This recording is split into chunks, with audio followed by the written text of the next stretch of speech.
This conference will now be recorded.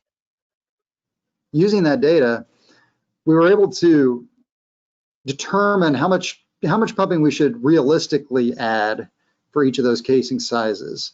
And I'm going to just show you a table. Now, this table, only about the first two columns there are actually in the memo.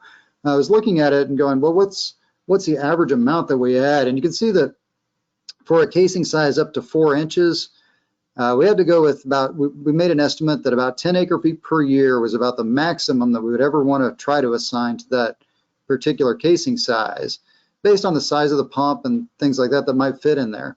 A lot of other factors, of course, go into determining the rate that you could get out of a well. But then when we correlate this back to the 2003 water use survey estimates, we actually ended up with just an average rate of 0.42 acre-feet being assigned to each of those wells that were up to a 4-inch casing size. So, Mike, can I interject right there with one thing? Just to keep it in perspective to the board, there's quite a few 6-inch wells, 6-inch case wells, and quite a few 4-inch case wells in our district. And if they're exempt wells, the comparison is they produce about 20, they can produce up to 25,000 gallons a day. So Mike's being very conservative in being truly what is pumped by a domestic well or a small use well, and not just assigning it the maximum under the law what that well could produce. I'm sorry I butt in, Mike, but I wanted to get that point out. Yeah, I appreciate that. I was trying to find a way to make sure we clarify it as best as possible so there's no confusion there to think that we're adding too much pumping there within those counties. So I appreciate the clarification there, Dirk. Taking this information,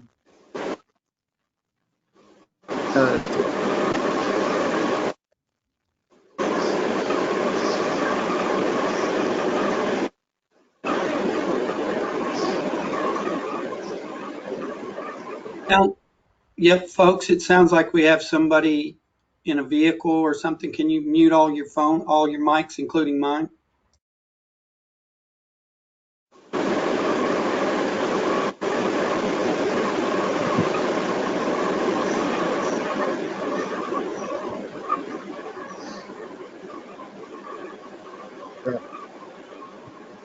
Anyway, so using the casing size information, using the aquifer that the well was assigned to, the use for the well, and how many wells are being developed or added each year, we developed some estimates of the pumping within each of these counties for each of the aquifers. And this is just an illustration of that total estimated pumping within each of the counties. Edwards, those number of wells, that was where the most of the pumping was estimated to be back in 2003, was out of the Edwards aquifer. A lot of that is for municipal use, and that really, because of where it was there in 2003, carried forward as new Edwards wells were added. It continues to be the highest, most of the groundwater production coming from those aquifers. But we can see in the number of wells being added, for example, in these lower Trinity wells, there's just a lot of wells being added. If we look at this yellow shaded area here, and we can see the corresponding growth in the lower Trinity pumping as that bar gets bigger. We see the same thing there in Williamson County, that the yellow and the orange pump number of wells that's growing the most, and correspondingly those are getting to be larger portions of the pumping. Still relatively small compared to the Edwards, but we're seeing where that pumping is growing. And let's look at that specific thinking at the Trinity, going back to our thoughts on some of the water level declines that we've observed there in the Trinity. You know, the water use survey, the Trinity pumping, it really spikes there in 2010 within Travis County. In about 2008, there in Williamson County, goes up quite a bit from the previous year. I wish I had a clear answer as to why that occurs. We don't have a clear answer as to what caused the water use survey estimates to increase pretty significantly from one year to the other. In 2011, we certainly understand why that spike occurs. We know that that was a very hot year, hot summer. So that one's understandable. We understand what's going on there, but some of these other spikes, a little less clarity on that. After that, though, we relatively constant water use survey estimate for Travis since 2011. So after that, we see that there's not a big fluctuation. It goes up, goes down a little bit, stays right there around the 6,000 acre feet per year, 6,000 to 8,000 acre feet per year estimate. So that may be fairly reasonable with some of this long-term growth that we're seeing in the Trinity wells there, that when we see the growth going from 2006 up to these amounts, that may be reasonable. And we can certainly expect that. In Williamson County, we're seeing something totally different, though. We're seeing a large increase in the number of Trinity wells, or in the estimate, which is represented really through the estimates and pumping from the blue columns there. But the water use survey numbers are going down considerably. So we do have, that raises some more questions there about what's happening that's causing the water use survey numbers to really decline when there's evidence that the number of mines and the wells associated with mining have increased. We do know that some municipal demand has probably gone down due to the city of Florence no longer being able to access some of the lower Trinity water. But so there may be some reasons for those declines, but nonetheless, we have these questions that we think pumping is probably more along the lines of this blue line here, or these blue columns, based on how wells have been added. Mike, can I ask a question right there? May I ask, go back to that slide if you don't mind.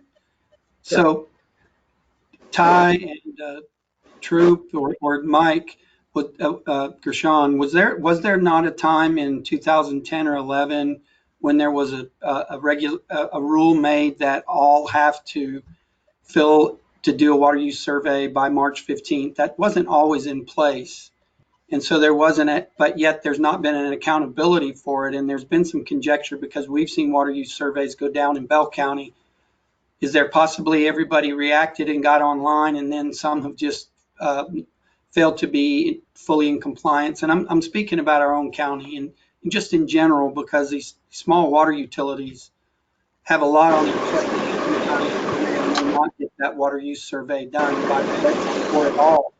And there's no recourse if they failed to do the report, even though it's required. Is that correct, or is it? I've heard that from two other people. Yeah, I mean, I think you've hit the nail on the head that there's an enforcement. The enforcement mechanism is just not there. But I mean, it's not there to the extent to encourage the participation like we would all like to see. Plus, I also think you're seeing the farther we get from the 2011 drought, the people are, we're good on water. I don't need to fill that documentation out. I won't send it in. So, yeah, I mean, that's the problem with that water use survey is it's you have opportunities to, there's things about it that make you shake your head sometimes.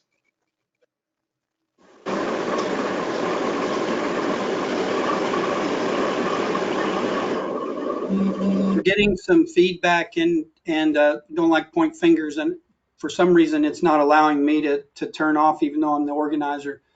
But Gary, I believe maybe, do you have a cell phone on in addition to your iPad? No. Okay. If anybody has a cell phone or an iPad on simultaneously, or their computer, if you would mute one of those and the one you mute, turn the sound off of. Hey, Dirk? Yes?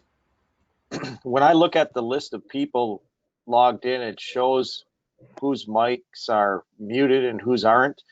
There's two people that have called in with phones. It looks like they're not using video. They just called in. It's caller 1 and caller 3. Both of them have unmuted mics.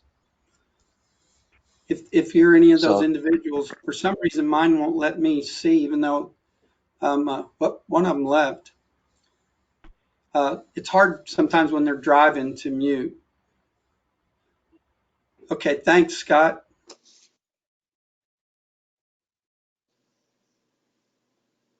So the next slide here is just a combination of the two counties. Really kind of illustrates when we look at the Trinity Aquifer, that estimated pumping. Once again, the blue columns there representing what we're estimating based on the growth in wells, and the orange columns being the Water Development Board, the Water Use Survey estimated pumping from the Trinity Aquifer as a whole, the total amount. So based on, as we're seeing wells being added to the system, we would expect pumping to be up here pretty close to the amount that was estimated there in 2017. But what's more of interest is that we're seeing this Water Use Survey, the decline in pumping there since 2010, really, knowing that 2011 is kind of an outlier. So since 2010, we're seeing a decline. We don't know for sure what caused the spike from 2009 to 2010. As I mentioned, there's about almost a 4,000 acre-foot spike there, and since then it's really dropped.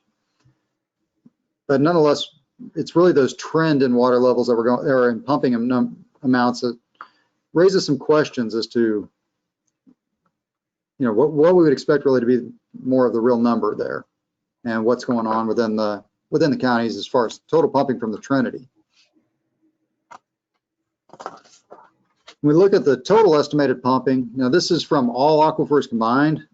This is where we start to see more of that deviation between the two. Very similar pumping there through 2010. The estimates using the number of wells and the estimates from the Water Use Survey, they correlate relatively closely. We have the outlier there in 2011, still stays similar in 2012, but then we really see that change in trend. So that's what really raises some questions. We would expect water or pumping levels to be closer to this 40,000 acre feet per year from all aquifers, whereas the Water Use Survey there in 2017, anyway, that's the last year we had data for, is closer to about 30,000, or about 10,000 less than what we would anticipate. Now, some limitations, of course, with our approach. That is one of the limitations, that it doesn't account for a transition to an alternate source. So if an area, for example, transitioned to surface water instead of using their pumping wells, that wouldn't necessarily be captured well within this approach. And a smaller limitation is that it doesn't account for the climate conditions. That's something we can recognize, and we know that occurs when we see those spikes like the 2011, something very out of the ordinary. We know we had another pretty hot summer last year, so that we would expect a spike in usage there as well. And that might not be well accounted for within the approach that we've applied. Another limitation is that it's correlated to that 2003 Water Use Survey pumping estimate. As we know, and as Dirk had just mentioned, not all survey recipients respond. And much of the use ends up being estimated by Water Development Board staff.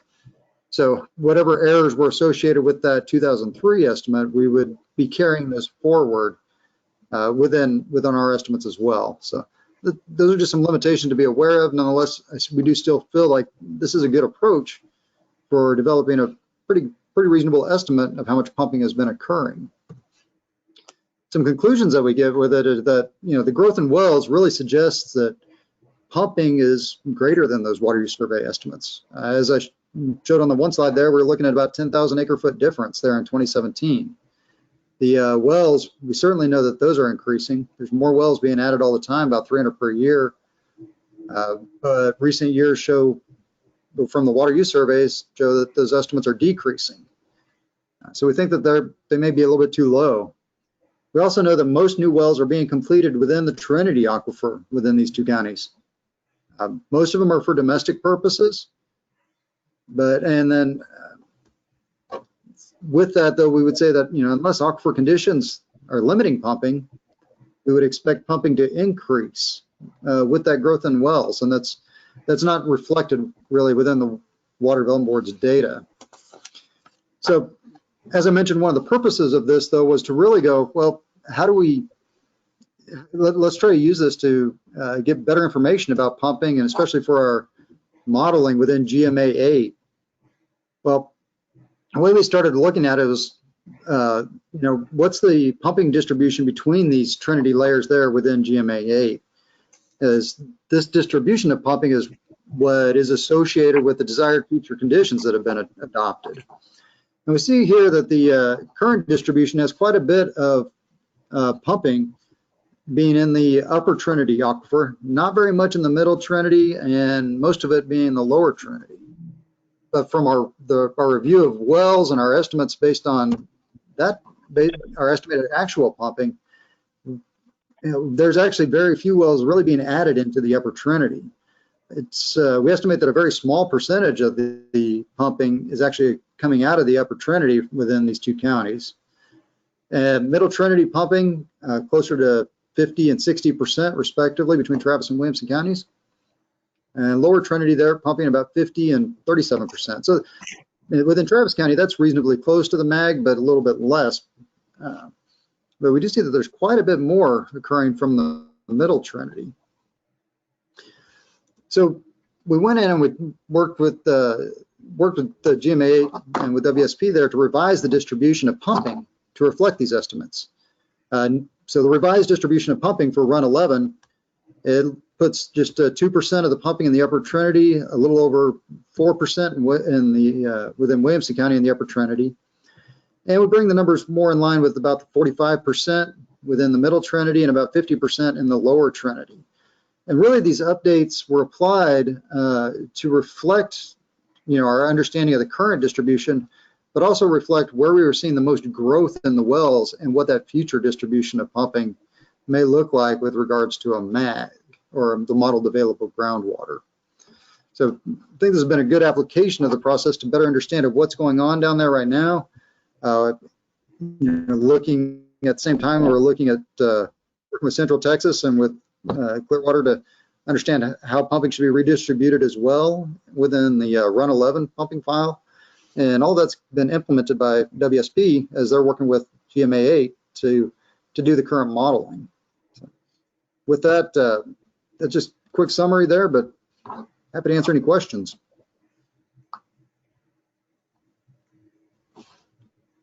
Di, do you want to add to the fact that what drove our efforts here is a three-part study we've been doing initially to determine why are we hearing recent meetings. TCEQ announced to us that that they did an assessment, and based on the pumping estimates, which is the same source as Mike referenced, we got a copy of that data that was given to TCEQ, and it concurred that it showed the downward trend, and that's why TCEQ was not alarmed based on the numbers from Water Development Board.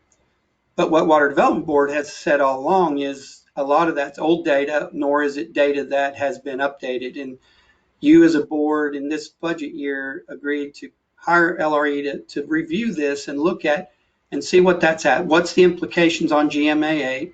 And then Mike's also doing a drawdown analysis.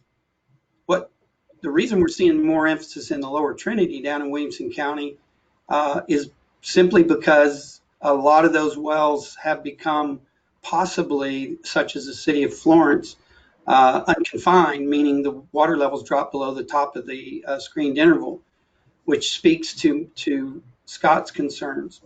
So we're seeing an upward trend and movement toward the lower Trinity, and so articulating that and our talking points defend why we believe it's in the best interest of joint planning, but also those in Williamson County that intend to actually, whether they have a groundwater district or not, they're going to be moving and looking closely at the lower Trinity, such as BRA is doing, those kinds of things. So we just wanted to bring you up to date because this is the data that we've provided to WSP. And I will tell you, Mike, I will say that Mike has vetted this with multiple individuals, especially individuals within WSP. But I also asked Dr. Yelderman to review this on our behalf, and Scott, being a civil engineer and understanding these kinds of things. So from the board's perspective, I asked Scotty to take a look at it as well. So before we kind of let Ty kind of wrap a bow around this discussion, I'd like to know if Joe or Scotty have anything they want to add to the discussion. Dirk, I do have a question, and that is, what are the next steps with this? Does it have to go through an approval process to get this put into the GAM efforts, or do we just present it and it's going to be used? We have worked with our friends over at Central Texas. Ty and I have communicated with them. We've vetted the study, and we're actually carrying this and the defendable documents that we submitted, asking for that in concurrence with Central Texas. And that's what was, each district was encouraged to look at pumping in their respective districts, and always in a joint planning region, the districts that border those counties that do not have a respective district, that if we can afford more discernment and more clarity what's going on there, we're encouraged to do so. Is that a good way of describing that, Ty? Yeah, I think you did a really good job, Dirk. Yeah, I mean, the first step, not first, but the next step is to go to GMA 8 on Friday, go through the run, explain I think every district's going to be asked for a change to the run. They ask why and explain their interest in changing, having a tweak to the run. The GAM run, and then we'll continue through the GMA process and work with anybody that has concerns or issues or has questions. I think it was really great getting Mitchell Sodek, the general manager of Central Texas GCD, looped in and working with us. And thank you, Dirk, for doing that, because he's bought in and he's going to help us explain what we're trying to do, because it affects Burnett County, and this is a regional issue. It's a regional approach, and I salute Clearwater for its what y'all are trying to do here. And so, I think you talk to GMA 8, you continue through that process, and then you also start talking to stakeholders. You talk to elected officials, and you just keep talking to everybody we need to keep the ball and the momentum going forward. And this study was so important because that will help us have the science to point to show the different stakeholders and elected officials we talk to of what why we want these changes and why we're going through this process at GMA 8. We're taking the steps, and we're taking them incrementally, and we're I think, as Dirk is willing to talk to anybody that wants to talk. So. And I salute him for that. So to answer your question, Scott, GMA 8 Friday, and then we just keep marching forward. Dirk, I was going to make a comment. I haven't had a chance to really look at it in great detail. Haven't had enough coffee to do that, but I did want to point out that 0.42 acre feet for average, it just struck me as kind of a number I'd seen before. And if I did my calculations right, that comes out to 375 gallons per day, which is typically used as an estimated average household use production rate. And I have a feeling that might be what they use to estimate pumping from domestic wells. And that would probably not reflect people irrigating lawns, but just, that's a typical domestic use in a household. And so that may be a concern for underestimating the production from those domestic wells that have increased a lot. But Dr. Joe, I think that's what the number we landed on, trying to be conservative and practical and still show this upward trend, even though the numbers. Am I correct in saying that, Mike Keister? Right. I think that's reasonable, and that's a good point, Dr. Joe. There, that may be another thing I can add to the list of limitations in the process. It's certainly there's the potential for underestimation from that, as well as the other sources I've already listed. So. Yeah, that's not a criticism. It's just an observation. Right. And Dirk, I think just to try and add some clarity, I think what Dr. Joe is saying is Mike used the existing study data to back out the number that was used in the study data that's out there, the survey data. Right. And that's what Mike has backed out and said, well, I'm just going to use the same number. And coincidentally, it corresponds to a commonly used number. So it begs the question, was it based on actual data, or was it an assumption that was made because of lack of data in that study data?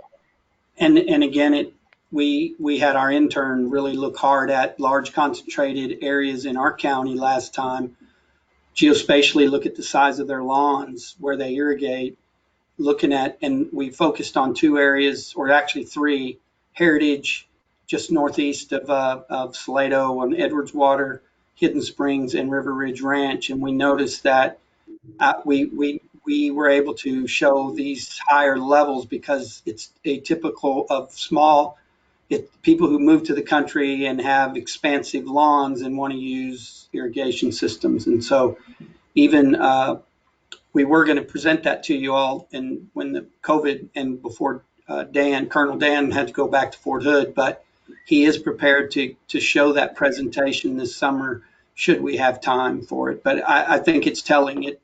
It actually substantiates both what Joe said and you said, Scott.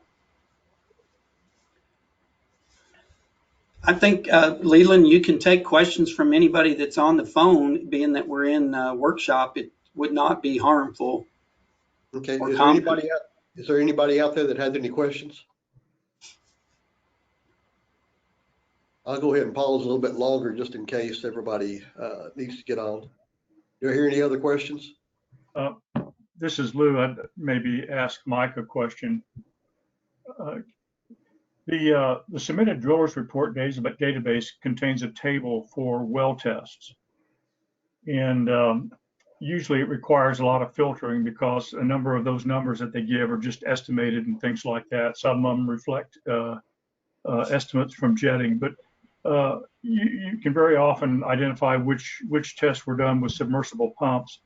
And I was curious if by chance you checked against that particular aspect of our data set within submitted drillers report database as kind of a corroboration of your estimates based on well diameter. Right. For the most part, I've looked at that data before. For this particular evaluation, I did not, just because we were looking at estimates on an annual basis. And that well test data is typically, as you know, maybe you'll get a 1-day pumping test. Usually it's an hour or 2 hours, and like I said, estimated. So I didn't feel like that would necessarily be a good reflection of an annual production from that particular well or casing diameter.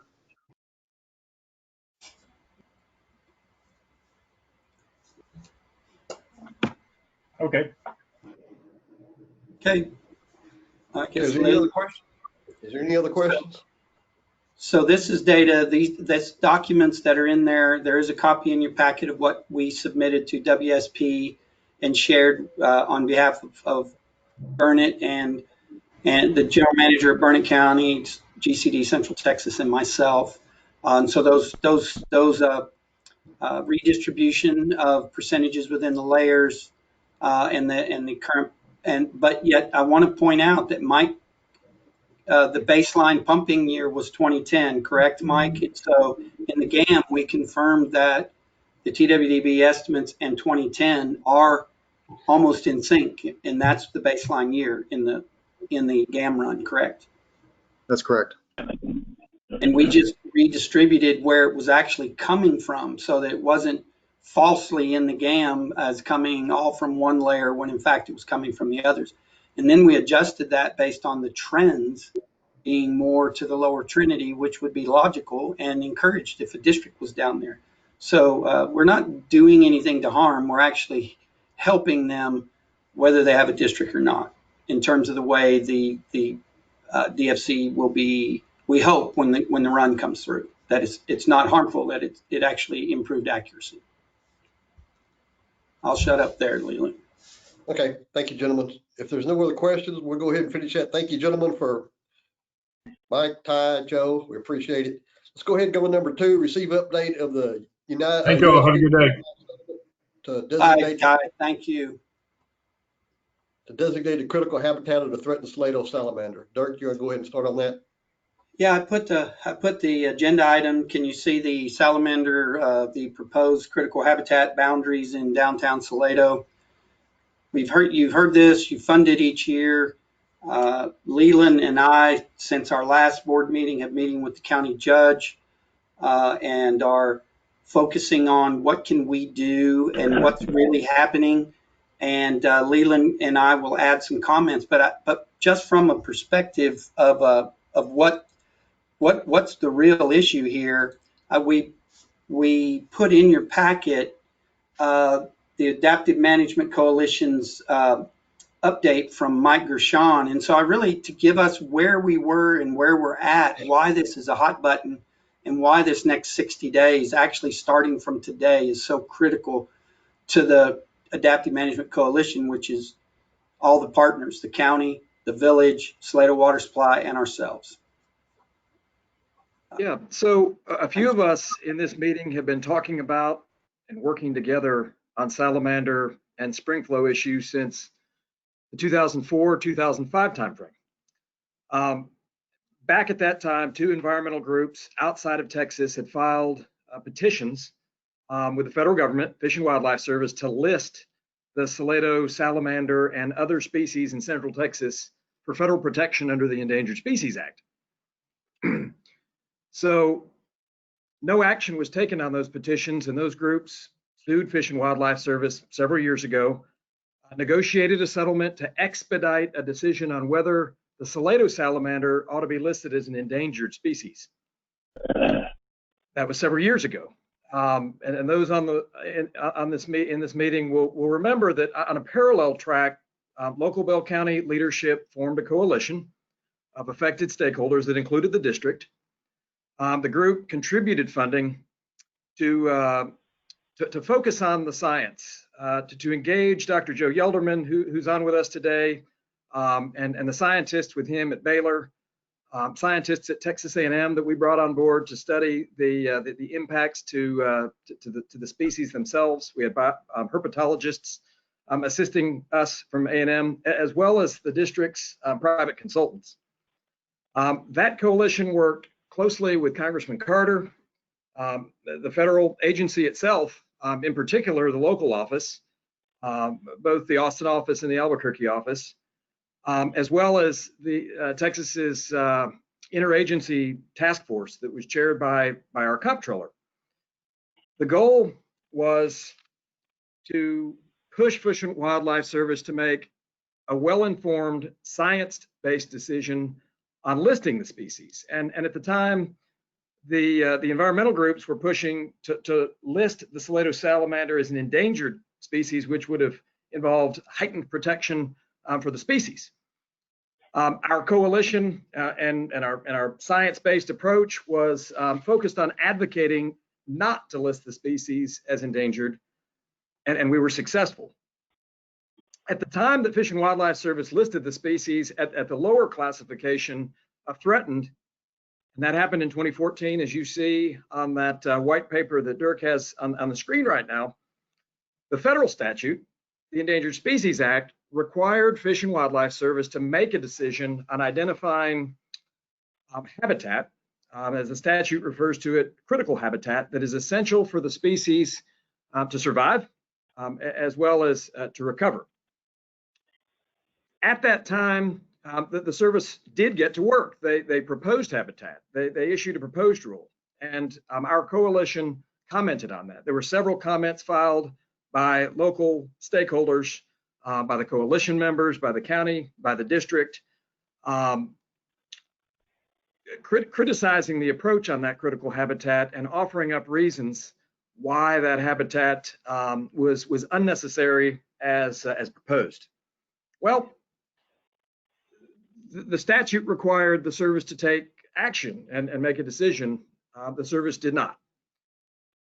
5 years passed. from that time frame, that 2013, 2014 time frame through last year, with no action from Fish and Wildlife Service. At that point, one of the two environmental groups that had sued years ago, that had also filed the petition about 15 plus years ago, decided that it had grown impatient and decided to sue again. That suit was filed in 2019. It was filed in federal court in Washington, D.C. There were no Texas defendants. That the district, none of the coalition members were part of that lawsuit.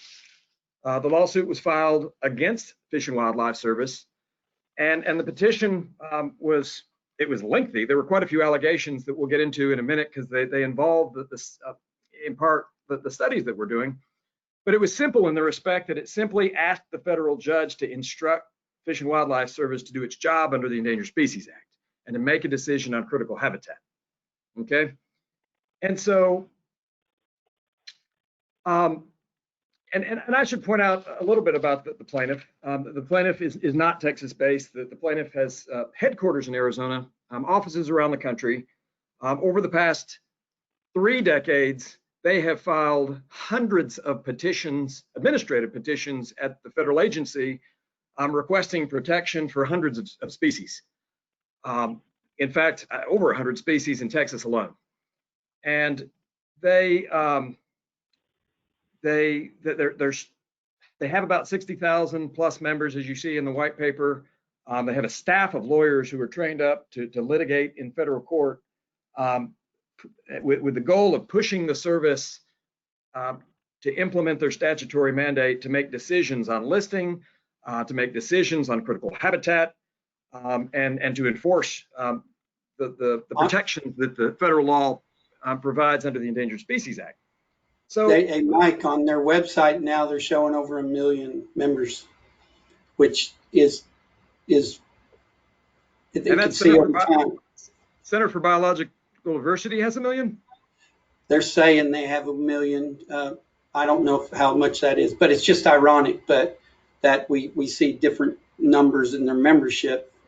But the truth of it is they're part of an aggressive group of organizations that simply come at an underfunded agency, and the agency isn't proactive, it's just reactive under these kinds of things. Sure, and so let's talk about the on-the-ground work of this group, Center for Biological Diversity in Texas. To my knowledge, none. To my knowledge, that there were not boots on the ground like we've had with Dr. Yelderman's team of scientists, our A&M scientists, our other consultants that we work with. And I don't mean to be inflammatory about that, but if y'all were to pull the petition and, I'm sorry, the federal complaint, the federal lawsuit, and Dirk or I could make that available. We've read it. It was lengthy, and it had a number of factual allegations that claimed that population growth alone in our corridor, in Bell County, along I-35, west and east of the freeway, along with spilling down into northern Williamson County, that will absolutely cause adverse impacts to water quality of the Edwards Aquifer, of aquifer levels to the Edwards, of spring flow decline, and disturbance at the spring outlets. Those were the factual allegations. And so that really brings us to the crux of why we're wanting to bring the board and our advisory board and our stakeholders up to speed about where we're at now, and why we need to take what's happened seriously. Is we have proof that that most of those allegations are not accurate as they've been alleged by the environmental group out of Arizona. So Mike, rather than kind of giving dire straits, the thing that we do know though is U.S. Fish understands we are boots on the ground. We have a relationship with them, that our data is substantive. It's not anecdotal from some other locations, and that we can stand on that. Our legacy is the fact we've been continuing to do that, and we actually have the data. It's transparent. It's out there for all. We're not the generator of it. It's the coalition, but we're the repository of that data. So with what you've got right there, give them an idea of why this next 60 days or 90 days is critical in our case.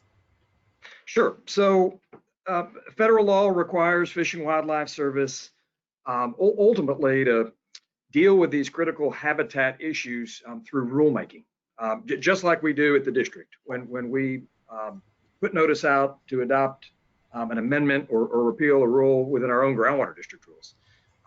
Same with Fish and Wildlife Service. As part of the lawsuit, there was a settlement where Fish and Wildlife Service agreed to republish and provide notice of a proposed critical habitat. And that deadline, as you see in the white paper, is this summer. It's August 12th, 2020.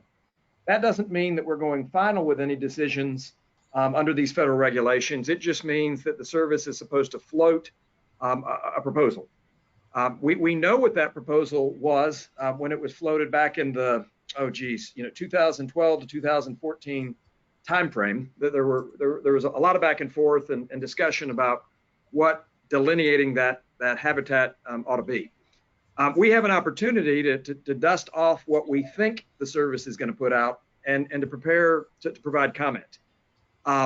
We don't have an August 12th deadline. Fish and Wildlife Service does. On August 12th, we'll be able to review if the service has pivoted to another approach. And we haven't been able to glean exactly what the service is going to be able to do. Fair enough to say we have very good relationships with the local staff, but both their division director, their guys on the ground. Pete Diaz joined our coalition go-to meeting call just a couple of weeks ago, and they weren't at liberty to share with us exactly what that rule is going to look like. But we think we knew, and we think it's going to resemble what Dirk has up on the screen right now. So we have an opportunity to be proactive. So let me add to what the county judge is aware of this, county commissioner is, the village administrator, and Leland have been in some communication with, okay, we have this narrow window, and the window is actually not between now and the 12th of August.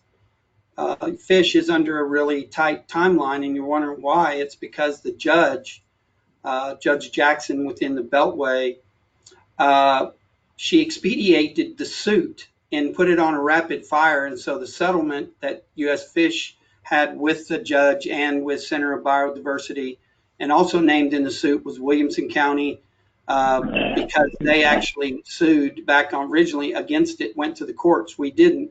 But we do have a fundamental standing with U.S. Fish and Wildlife Service.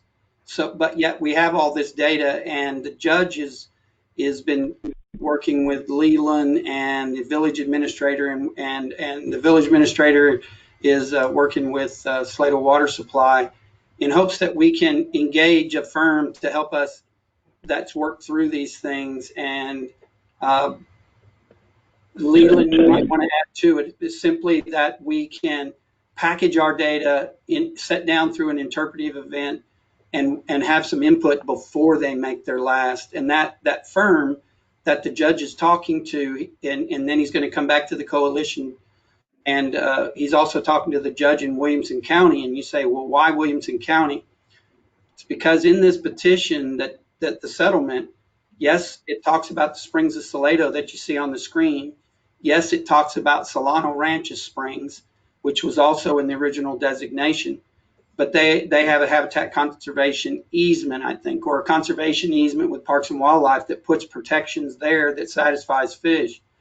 But they also, unbeknownst to any of us, added 4 more spring orifices in Williamson County, 2 in Sun City, and then 1 out toward Florence and 1 in another location. That a study by the University of Texas has identified that those salamanders are one and the same as the Salado salamander. They're not distinctly different. So the range is broader, which is not to our demise, but Williamson County doesn't have any data in those springs associated with the salamander that we're aware of.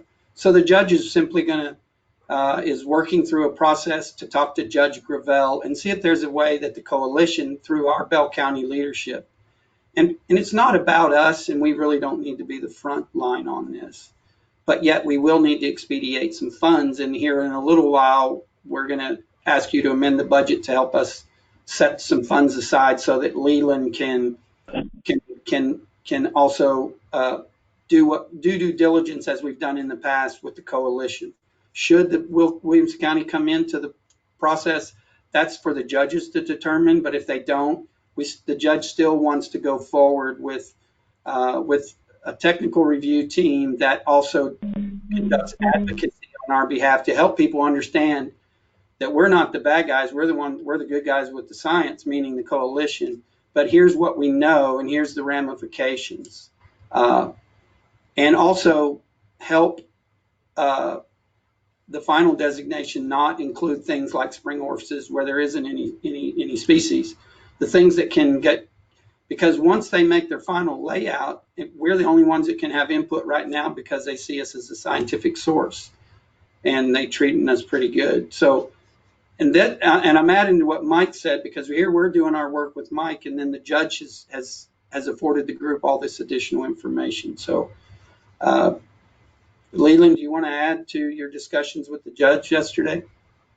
Well, not only yesterday, but when we talked a week or so ago, we determined that none of us in the coalition was qualified to do this with US Fish before they come out with their ruling. So we looked at firms to see, hey, what could we do?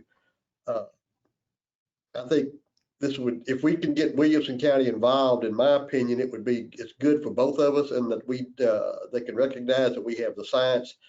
We're hoping that they will come into the coalition and help fund this part of what we're having to do with this lawsuit right here, because they are involved in it. So basically, the judge is to get with them and also with the firm that we're looking at going into, and maybe negotiating some fees also on this thing. So as y'all well know, I'm not one to spend money, but I don't see any way around this one right here if we want to protect ourselves and protect the village and all the land out west of Salado, that we don't get that involved as critical habitat where they do the whole area out there. And also, when we get to that agenda item later, there'll be some discussion about moving monies into potentially coalition, but also here's where Mike is our ace in the hole, is that as we're part of that we have our attorneys watching on behalf of not just Clearwater, but of our constituents in these significant areas, that our legal team, who does have relationships there, but we don't want to be the forefront. We don't want to be the voice. We want the face of this to not be us, because we're the repository of the data, but yet we're part of a team, and the team owns the data technically. But we really need to have Mike watching our backs through this and interpreting what, if there's discussions about a 4D rule, and then whenever there's some framework, what's it mean to Clearwater? I don't mind a 4D rule as long as it states something to the effect that in the 4D rule, the water quantity in the springs in Bell County are under the regulatory mechanisms of Clearwater, and they're sufficient. And our GCD protects spring flow in such a manner. Now, water quality protections, yes, under wells and setbacks and things like that, well constructions, but the big water quality protections need to be, they're not within our authority or our mission. They need to be, but the county sees it as their responsibility for land development, things of that. But more importantly, the village realizes that it's on their back to protect the springs during development, and both by private entities and then any federal nexus that might go on. Keep in mind too that anytime they're communicating with US Fish, the Parks and Wildlife has an active role in that. And what we like is that the Parks and Wildlife knows this as well, and that we started our baseline work looking at a lot of the work that Norris and Andy Glusenkamp did. And a lot of it's validated that, but our work over time by Pete in the species assessment has proved not only are they where they said they were, but the population's even bigger and healthier. So that's why there's a couple of different adjustments to our budget for the remainder of this fiscal year, is to keep Mike engaged in this, because we don't want to go down a path that we create havoc for you, the board, and set you up for some liability by whomever. Does that Do you want to add anything to what I said, Mike? No, I think we covered it well. I mean, if there are any questions about some of the terminology we're using, 4D rule, you'll hear more about the possibility of habitat conservation plan, section 10, takings related issues under the Endangered Species Act. But we don't need to dig in on that now. I think we've covered it well for today's purposes, but Durka or I would be glad to address any of those other nuanced issues. If there are any questions.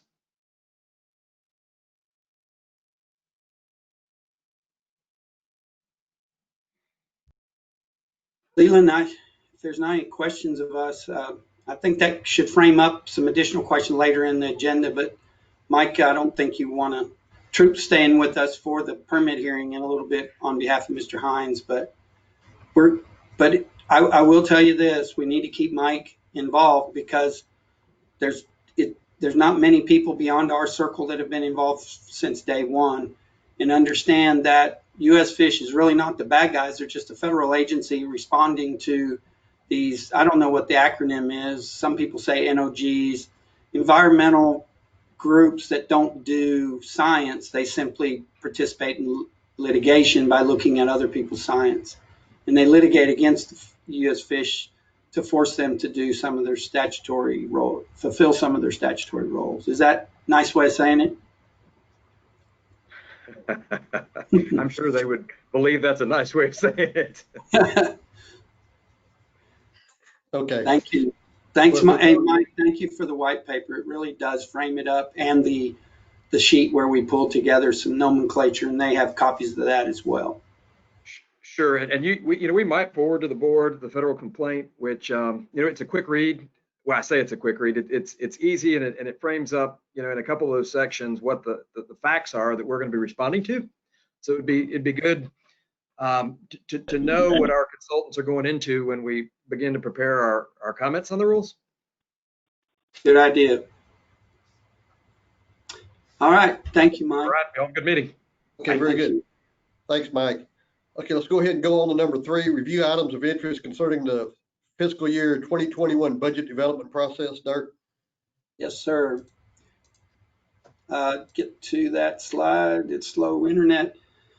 In your packet, there is a whole lot of extra information in there.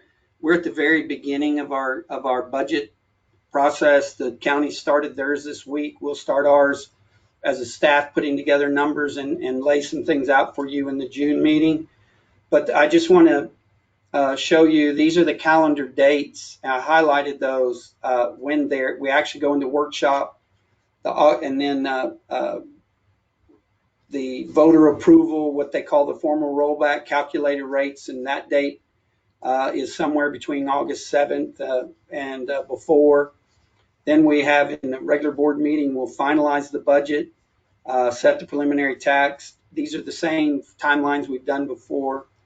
Again, we'll have to, once you set the preliminary tax rate, we'll then have to publish that on August 14th. And we'll do that for the August 26th. We'll do it in a manner that we have the minimum 7-day notice. I always think about 10-day notices because that's how we do all of our other things majority of the time. And so I typically try to do 10 days just to cover my tail that I don't miss something. Then we'll hold the public hearing that day. And keep in mind, you can set a preliminary tax rate of whatever on August 12th, and you cannot raise it on August 26th, but you can reduce it, which you've done in the past. And then we'll get that to them. I wanted to point out a few things that you'll see in your packet, just so the nomenclature and the talking points. We're all aware the truth in taxation laws changed in the last session. So what once was the effective rate is now called the no new revenue rate. The rollback rate that we once called, it is now the voter approval rate. And that is, those two numbers are determined and provided to me on your behalf from the chief appraiser. Keep in mind that school districts, their no new the voter approval rate, it can't exceed 2.5%. The cities and counties, it's 3.5, and still for political subdivisions like us, the rollback rate once was 8%, and now it's still 8%. But each one of those numbers in the past, the voters, if we went over those numbers, the voters had to pursue a petition, submit the petition to us, and then call for a rollback election. Now it's an automatic voter approval rate, meaning if you go over it, you're obligated to hold an election.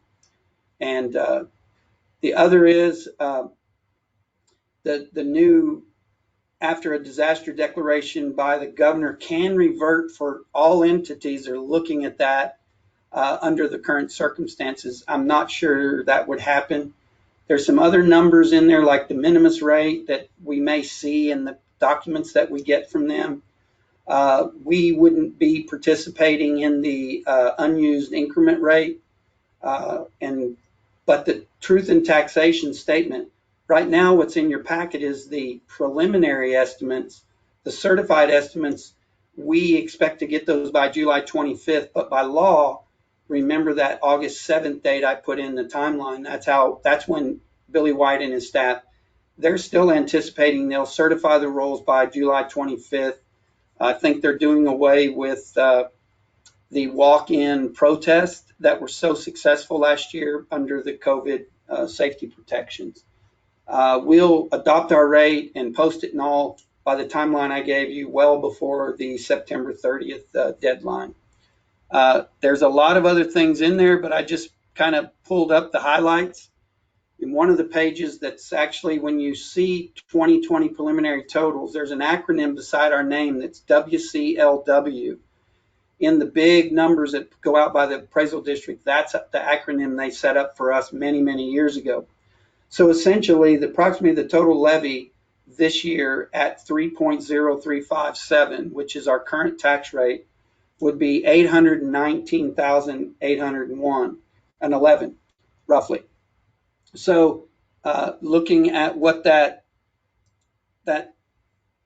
I haven't looked at the totals. I just let you know what those are. So when I capture that number at the top, but the second box down here is a number that's in about 3-4 pages later, and it simply says the total new value market that is added to the tax rolls is 723,157.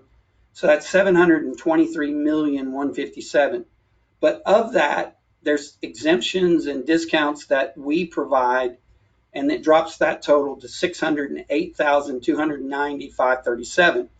So what that, you say, well, what's the purpose of that? Well, I've heard from multiple one of you that you all like to stay at a level tax, but any new properties, new value that comes in, you want to know what that number is.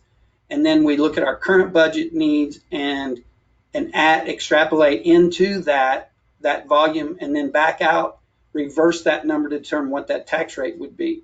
Well, in this preliminary, that 608,290,537 would generate about 21 to 22,000 additional dollars to Clearwater over and above our current numbers. So I just wanted to give you that baseline information, and because that's where we hung our hat last year. We let our tax income go up, but only for the new value property. There's also another line they'll add of existing properties that we will have when he sends us certified totals. What of that 608 or that 723 million is actually value added to somebody's property where they built a barn or whatever that might be. So we'll be able to pull that number out as well, hopefully. I know your conservative nature is essentially that. So we as a district as staff have landed on those dates that I showed you in hopes, and then we'll be presenting those to you as an agenda item here in a little bit. That yellow sheet that I had in front of that right there. These dates right here. And they're in your packet, but that's an action item here in a little while. And we have looked really close at that, and that allows us to set a budget, staff go to work, get that done. And we got a lot on our plates this year, but these are pretty critical things. Any questions on that? there's a lot of data in there for you to digest on the preliminary totals. But I would tell you they're very preliminary, and they're not something that I believe will haunt us.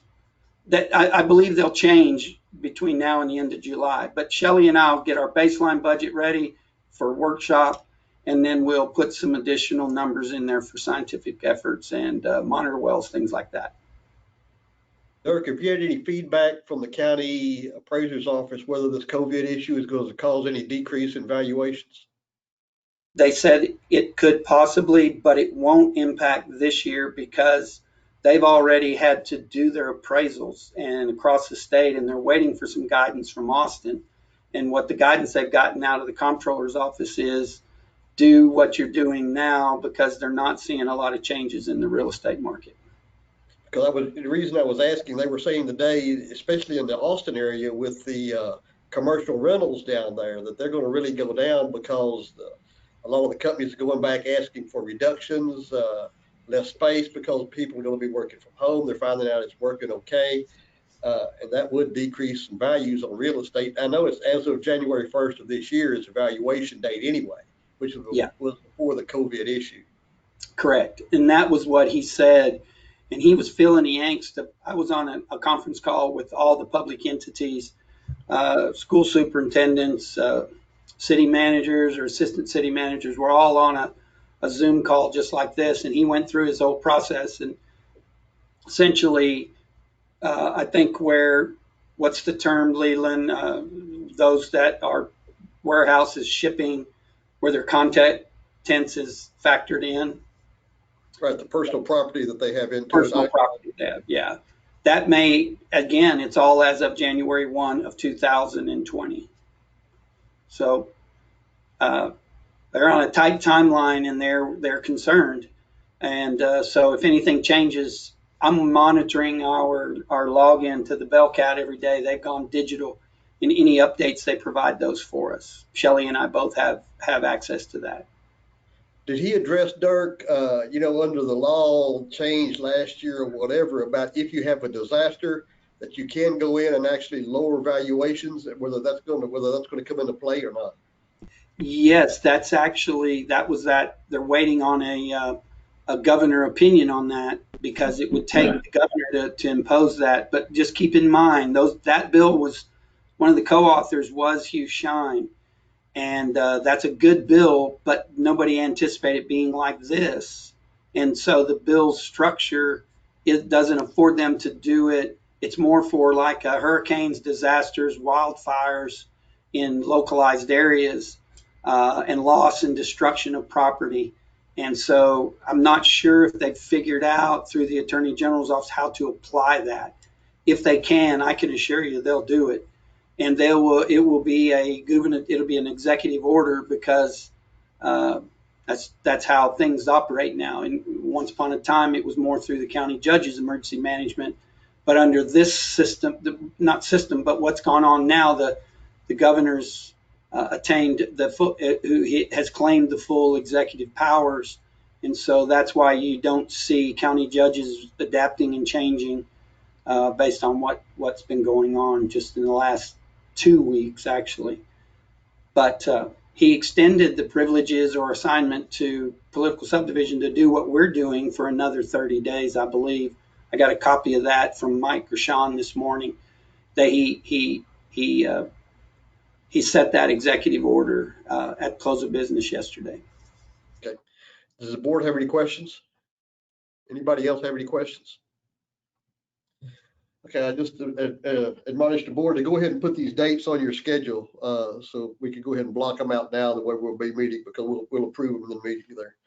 Yeah. Okay, hearing nothing else, let's go ahead and go to number 4, review items of interest concerning the district milestone efforts for the remainder of calendar year 2020. I want to give you each kind of a idea of what we as a staff are up against and why we are really feeling that this is an epic year. There's some milestones that we've been working toward.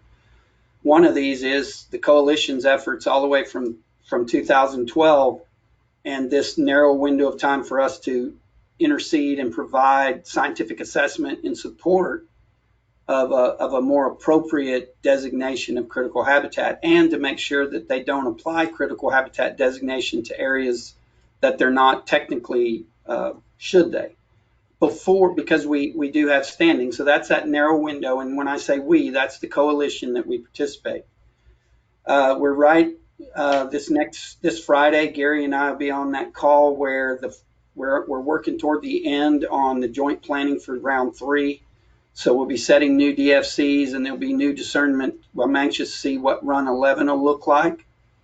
On top of all of this, I got notified by the authorities in a formal letter from the head of Texas Water Development Board that we are up for our 5-year review, our management plan.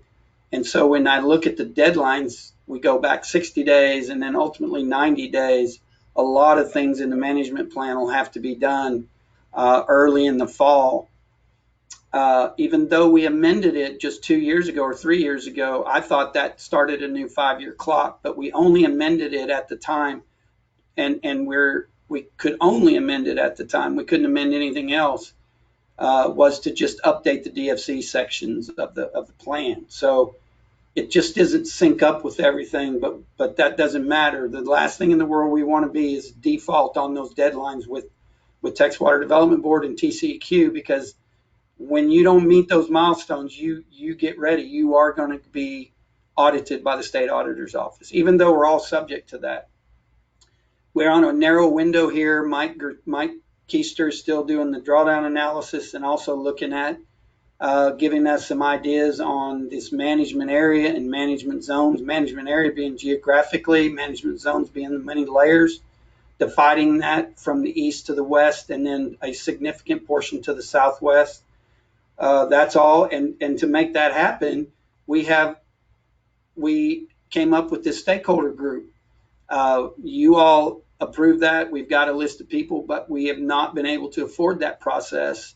One is we're waiting on some new understanding, being that we've been able to capture a lot of stuff, but we're not in a position to hold meetings of 25 or 30 people for the purpose of revisiting our rules. And that stakeholder group, we just haven't initiated that because of the circumstances yet. But that is something we want to do, because if we're going to change our management area and impose that, then that would also need to be a part of our management plan. And then couple all of this with come January 1 is a legislative session. We have 3 legislators that really want to or see what's going on. They want to see this assessment that Mike has done. They want to see the drawdown analysis, and they want to get their heads wrapped around and understand the management area. I mean the management area, the management zones, and why are we having to do that in protection of those landowners in those areas? So they're wanting to be fully equipped with the facts between now and session, and Keister's got those 2 things that we are in his scope of work this year, and so he'll be finishing those up probably within the next 30 days, if not sooner. I was trying to see. He's on. He turned his camera up, but he's hearing what I'm saying, and he's feeling the pressure because he's got clients. You got a comment there, Mike? I heard you, and yeah, that was actually my goal as well, as next 30 days to try and get these things wrapped up. So we can have them going into the summer here. And that way we can work with our attorneys and work with the stakeholder group, come up with a concept. And then I think Scott Brooks has been assigned kind of a lead person to help us from the board standpoint. And then we initiate those stakeholder groups. That's really just for me to let you know this is not a slow time for us, even though we're still, from a COVID standpoint, we're operating, and I'll explain how we're operating here in a little bit in general manager's report. Anybody have any questions on Dirk on that? Okay. Hearing none, we'll go ahead and go to number 5, review and discuss the required cybersecurity training of all district directors and staff members. This is new. This was came under Section 2054 of the Texas Government Code, require all government employees with government access as well computers as well as elected officials have to go through this. It was a pretty onerous thing. We were thinking we were going to have to go out and pay somebody to do it. As a member of Texas Alliance of Groundwater Districts, we're very blessed in the fact that Julia and Leah, our executive director and her education coordinator, administrative person, have actually addressed that and got an approved cybersecurity training. Shelley has registered us all, including each of you.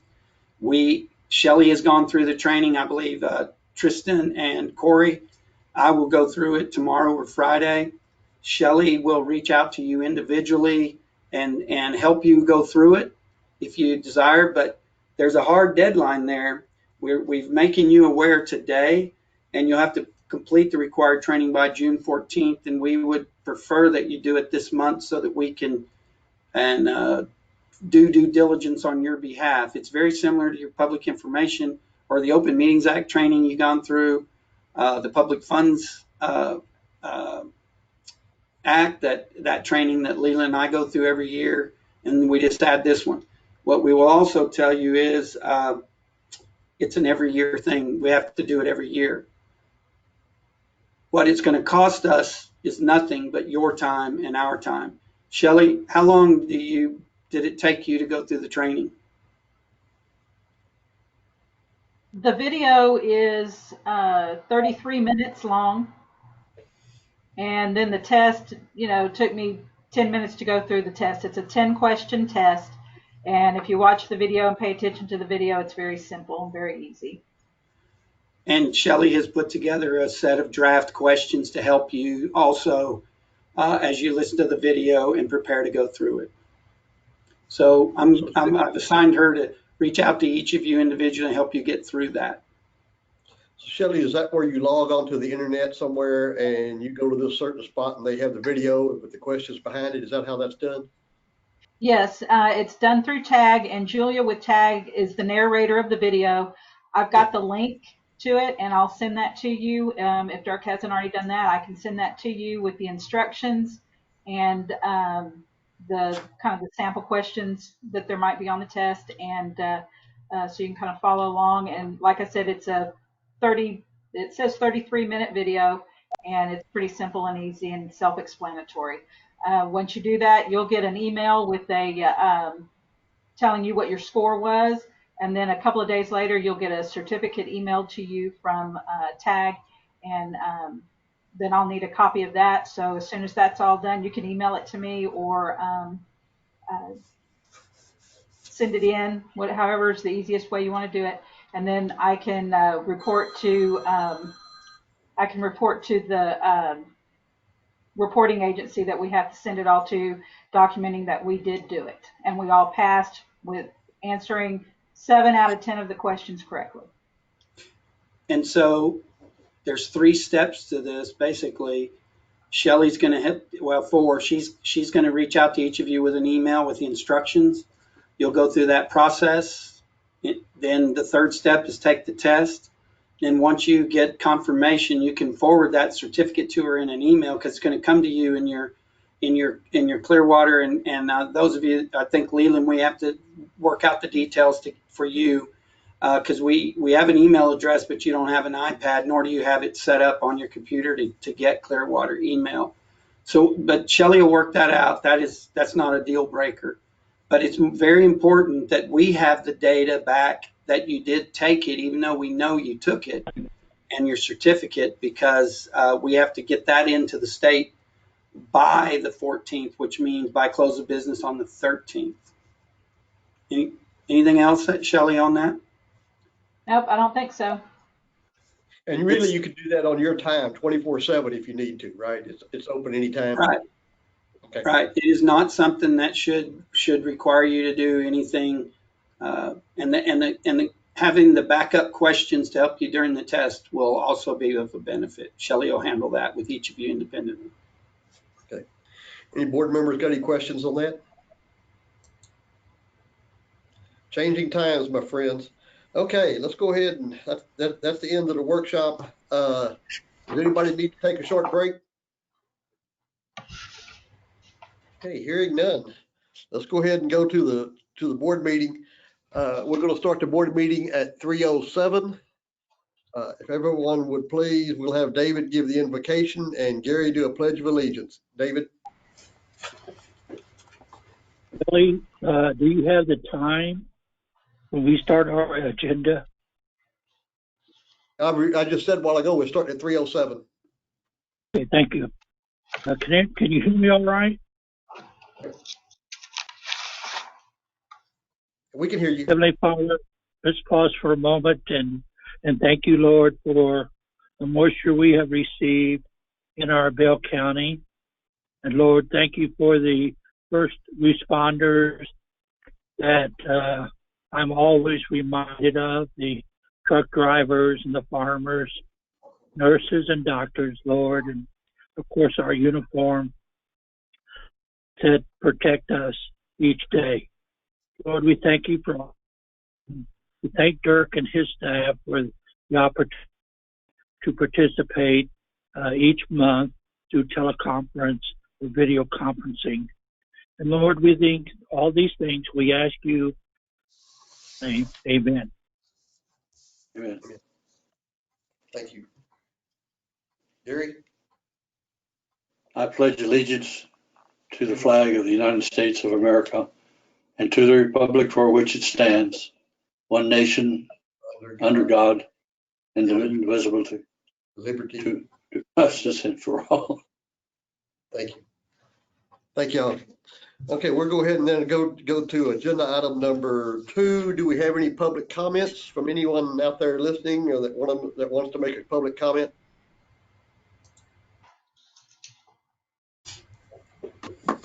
Hearing no public comments, we'll go to item number 3, approve the minutes of the April 8th, 2020 board meeting. As I said earlier, gentlemen, I'm not going to be able to see if you raise your hand, so I will go down and do a roll call like we have in the past. Do I hear a motion to approve? Gary Young approves the minutes. I'll second it. Scott Brooks. Scott Brooks, second. Any discussion or corrections? Hearing none, we'll go ahead and vote. Jody?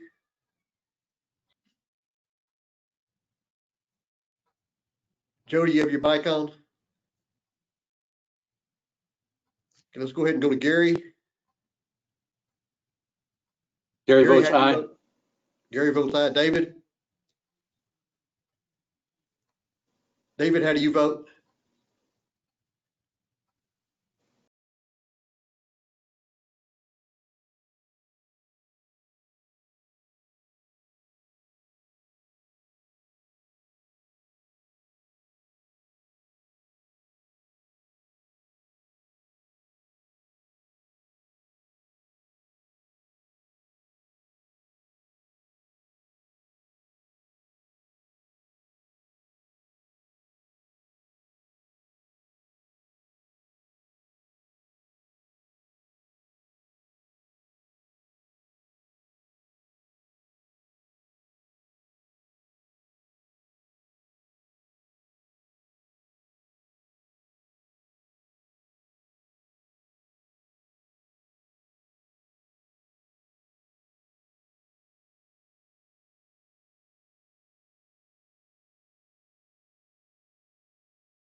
This Can conference will everybody hear now me be now? recorded.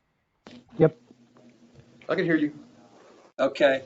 It's actually, I got a message as the originator that the company sent a message that they were having trouble. And so some of you may have gotten kicked off and had no sound or no picture.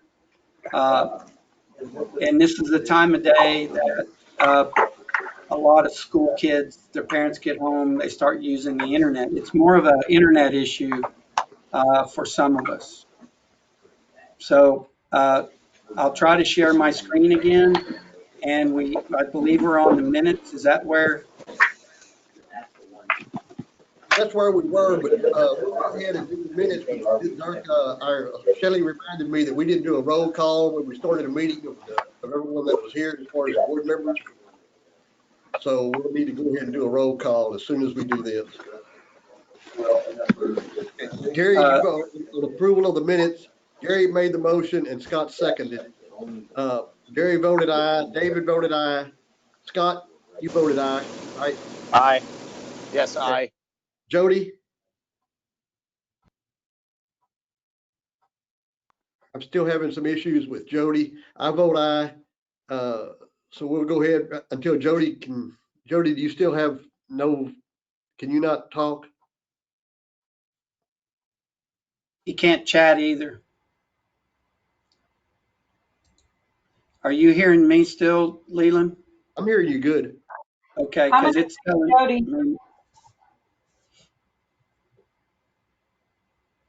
There's Jody's online now.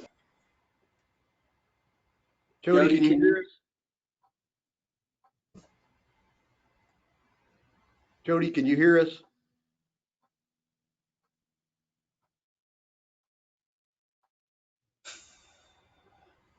This is an issue we haven't had in the past. What we'll do right now, as far as approval of the minutes, we have it 4-4 with Jody abstaining. So the minutes passed. Let's go ahead and do a roll call of everybody that's all the board members that are here. Go ahead and go. Gary, Gary, we're going to do a roll call of all the board members. Gary's here. Gary's here. David? David Cole's here. David Cole's here. Scott? Scott's here. Okay. Leland Gerspach, if you're looking at the screen, I'm listed as Dirk Aaron. I'm Leland Gerspach, board president. I'm here. Jody, can you still not talk or hear us? Okay, let the minutes show that I think Jody's here. He just can't, he's having some technical issues. I texted Jody. He said he can hear. Okay, but he can't speak? Okay. He appears to Jody, be frozen.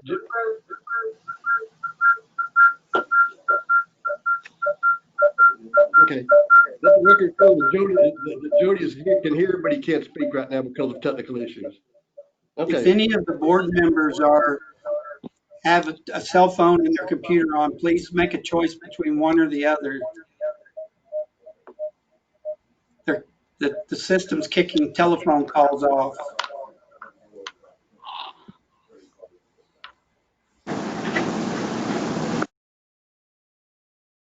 Gary, are you still on? And David, and I see Scott.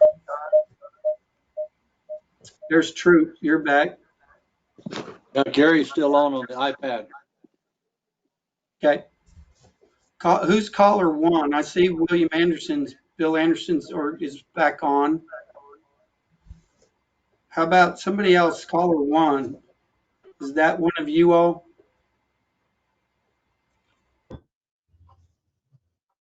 And Sandra Blankenship. Sandra, can you still hear us? Let me just unmute. I can hear you fine. I'm getting feedback from somebody's phone on the computer. Okay. Not mine. Yeah.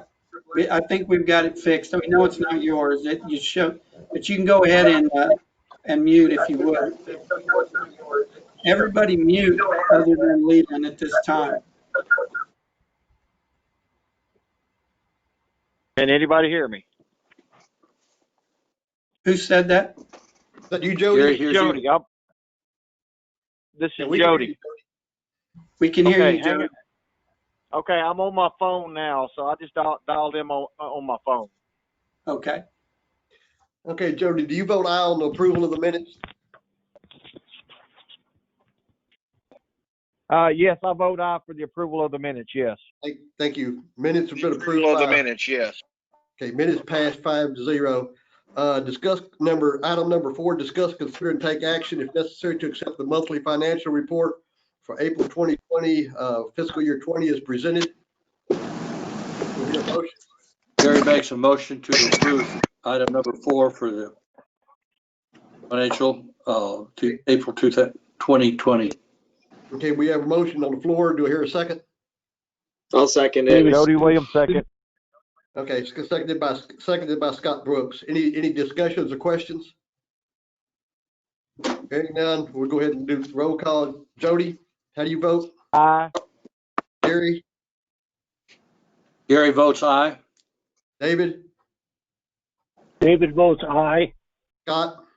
Scott votes aye. Leland votes aye. Motion passed 5-0. Let's go ahead on item number 5, discuss, consider, and take action to accept the monthly investment fund account report for April 2020 and quarterly update on TexPool 449 and TexPool Prime 5.90 accounts as presented. Do you hear a motion on that? I make a motion, we approve it. Okay, motion made by Scott Brooks. Do I hear a second? Gary Young. Okay, Gary Young seconded the motion. Gary Young seconds. Okay, and is there any discussions or questions? Okay, hearing none, all in favor, we'll go ahead and do the roll call on that one on number 5. Jody, how do you vote? I vote for. Gary? Gary Young, how do you vote?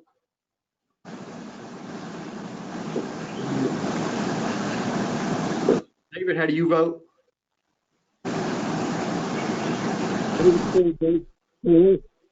David voted for. Scott Brooks? Scott votes for. Leland votes for. Gary Young, can you hear now? How do you vote? Gary if you votes can hear for. us. Okay, was that you, Gary? Yeah, it was. Okay, thank you. Gary votes aye. Motion carried 5-0. Yes, Gary Young votes for. Okay, motion carried 5-0. Item number 6, discuss, consider, and take action to approve the FY20 line item budget amendments as requested. Dirk, you want to go over that?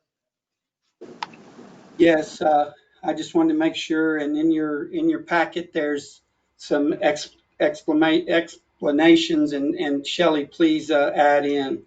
So there's 4 purposes of these adjustments. One of them is just a line item from our legal rules accountability to cover additional legal expenses that we anticipate occurring during this time, because we've received a lot of guidance and confirmation of our path forward, and we just will be short in that category. In that same category, we have anticipating additional expenses for the remainder of FY20. We're also asking you to add anticipated legal fees related to the endangered species so that we can continue to utilize Mike Gershon from Clearwater standpoint. He would be our general counsel as we participate in the coalition to get that legal mind watching as the recommendations and the efforts by the judge carry us forward. We need to be mindful. We've come so far. I don't want us to stump our toe somewhere in there and not vet that with our attorneys. The other is there's an additional line item that's 53-120. That's where we put $15,000 a year to add to our support of the coalition. And then this year there's in the coalition that includes just Bell County, Village of Salado, Salado Water Supply, and Clearwater. Our annual contribution has been $15,000. That this year has funded Pete Diaz, and it's also funded the 2-year project with Dr. Joe. Dr. Joe's is the contract initiated and approved by the coalition for a 2-year study that looks further and deeper into pathways and those things out further in the recharge zone. Those have already been initiated. Joe's working on that with his new team of young people, which includes Joe. You might tell me her name. I'm sorry, I forgot, but that's not part of this. But we have no money in that fund, and we don't know what the needs are going to be on a cost share standpoint. And so I've asked Leland and to allow to put 20,000 in our line, so that when Leland negotiates and participates in enhanced efforts for the remainder of this year during this 60-day window, that's there. Now that 70,000 is not, we're taking those numbers from the monitor well, but it'll still leave, I'm going to be recommending we not do the monitor well out there with Mr. Hines, because one is the Texas Water Development Board, that well was anticipated to be one of those that goes into the statewide system. That's the purpose of having a single dedicated well, so that we could afford that. But I'm anticipating, and we all should, that the Water Development Board, as all state agencies, is under an austerity plan right now. The LBB has directed them, that the LBB meaning the Speaker of the House, the Lieutenant Governor, and the governor. And so if you think they're in a 2-year budget, they've been told to reduce their budget, their total budget, by 15%. So 15% of what's remaining in their budget is a substantial number of what the remaining dollars would be. It's a higher percentage. I just anticipate they'll probably put a moratorium on adding any more wells until times are better. Mr. Hines will testify that he has, and this is not for us to deliberate on now, but we will have observation tubes in his wells. We'll still be able to do a geophysical log, do a pump test with his first 2 wells, and then again we get an ongoing water level measurement after resting at each of the 4 wells.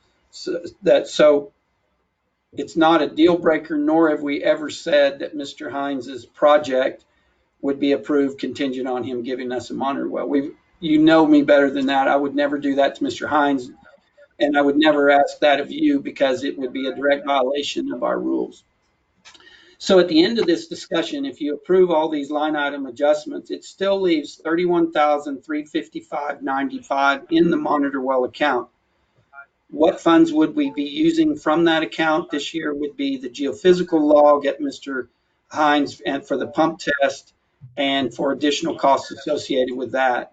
And also the break fix money that we keep in there should our other monitor wells go down, or should we need to break fix any of the well intel equipment as well. That's that dedicated account for those things. So with that said, well, there is an additional line item that's separate from that. I misspoke. Shelley will scold me. There's a monitoring well line item that allows us repairs. This still leaves us enough money to do additional work. So what that looks like is what you're seeing on the screen right now. So I'll leave that with you. Does anybody have any board members have any questions of Dirk? Well, let me just go ahead and interject on the endangered species with the 20,000. That would be in this budget fiscal year. What it's looking like is, if we go through with all of it, and it's not a done deal yet or whatever, whether there's 3 phases of this thing, and what we'll be talking to the firm about is whether we want to go ahead and do anything after phase 1. So really, this thing that we're talking about on the 20,000 will be probably just as we need what our possible funding could be on phase 1 with the other entities.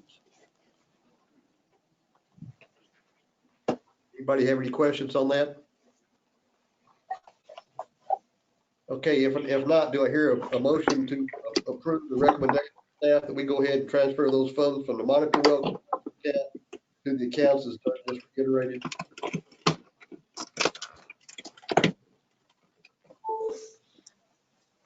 Do we hear a motion? I do. I'll make the This is motion, Scott. Leland Jody Williams.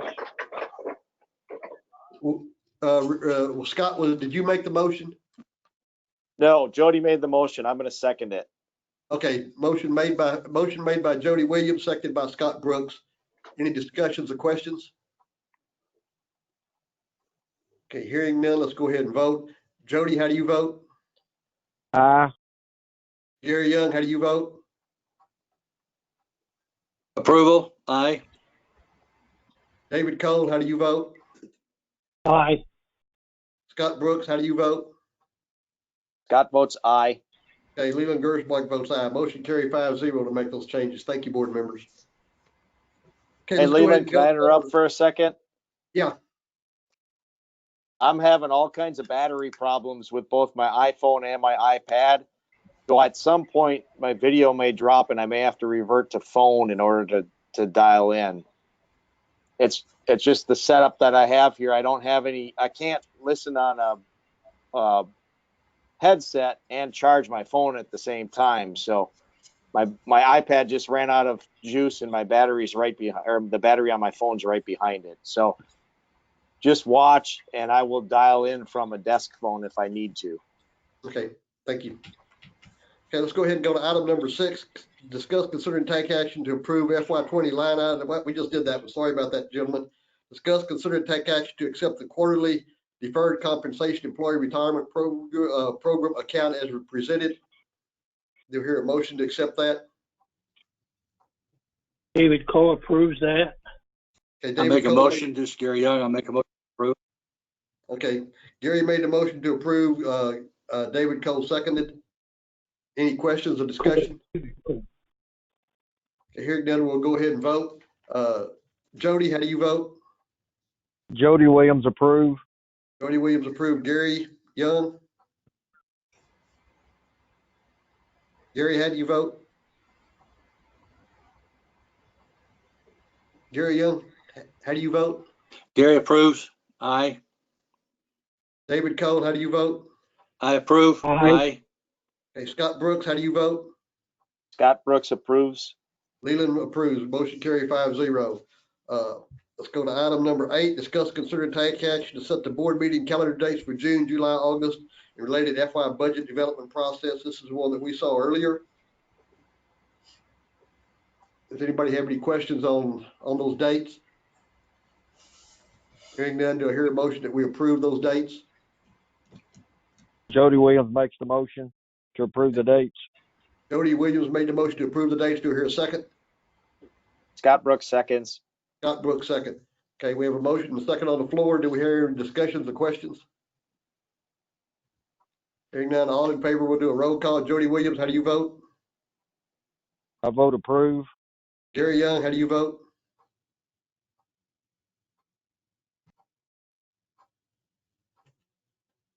Gary, how do you vote on this one? I'll second Gary. Repeat that. We're having some internet issues. Gary, go ahead. How do you vote? Give us a thumbs up or a thumbs down. Raise your right hand if you vote aye, Gary.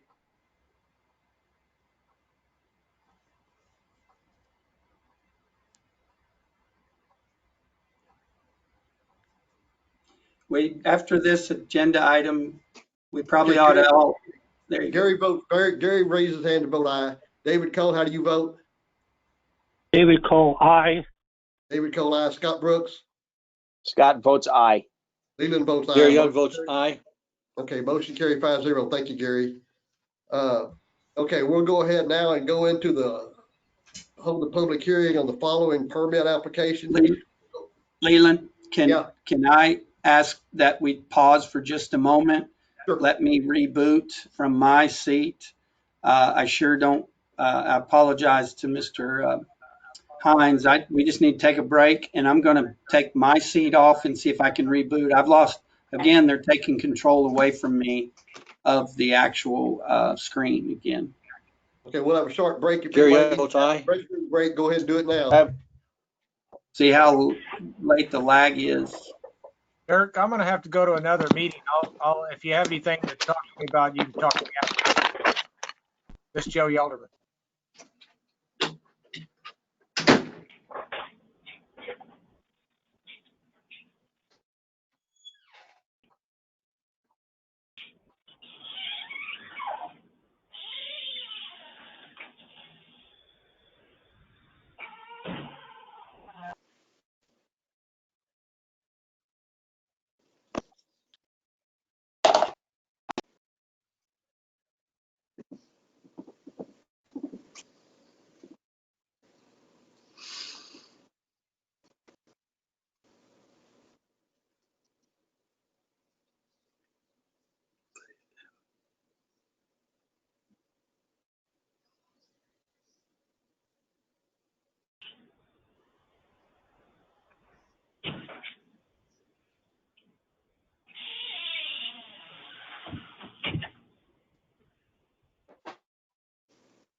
Like Gary, not the country like the internet.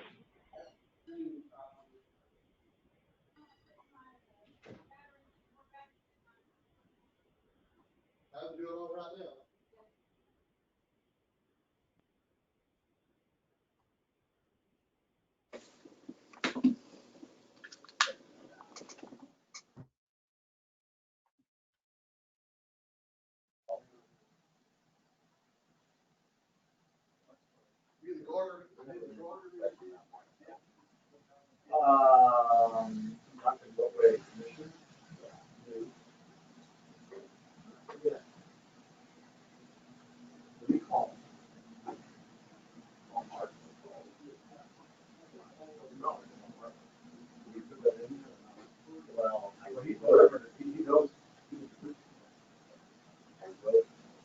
Yeah, I don't know about that.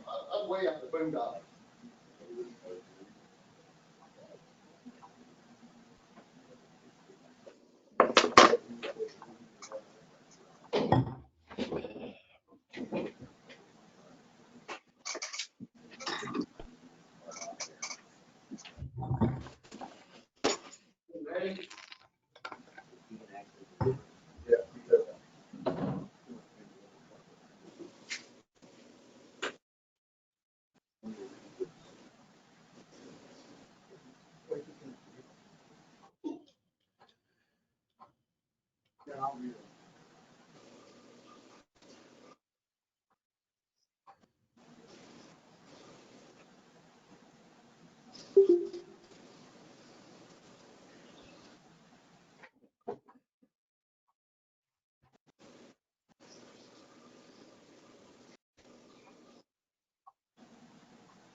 Can each of you see I'm not going to put the full PowerPoint up just to see if that'll help. It looks like things are operating a little better. We have somebody missing. Scott stepped away from his for a moment still. Gary stepped away from his. And Leland, you have your script, I'm assuming? I have it in front of me. Okay. I'll have to get. Hey, Gary's back here. Give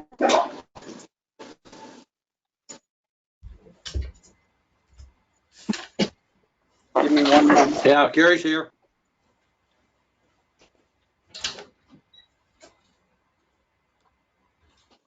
Scott, are you here?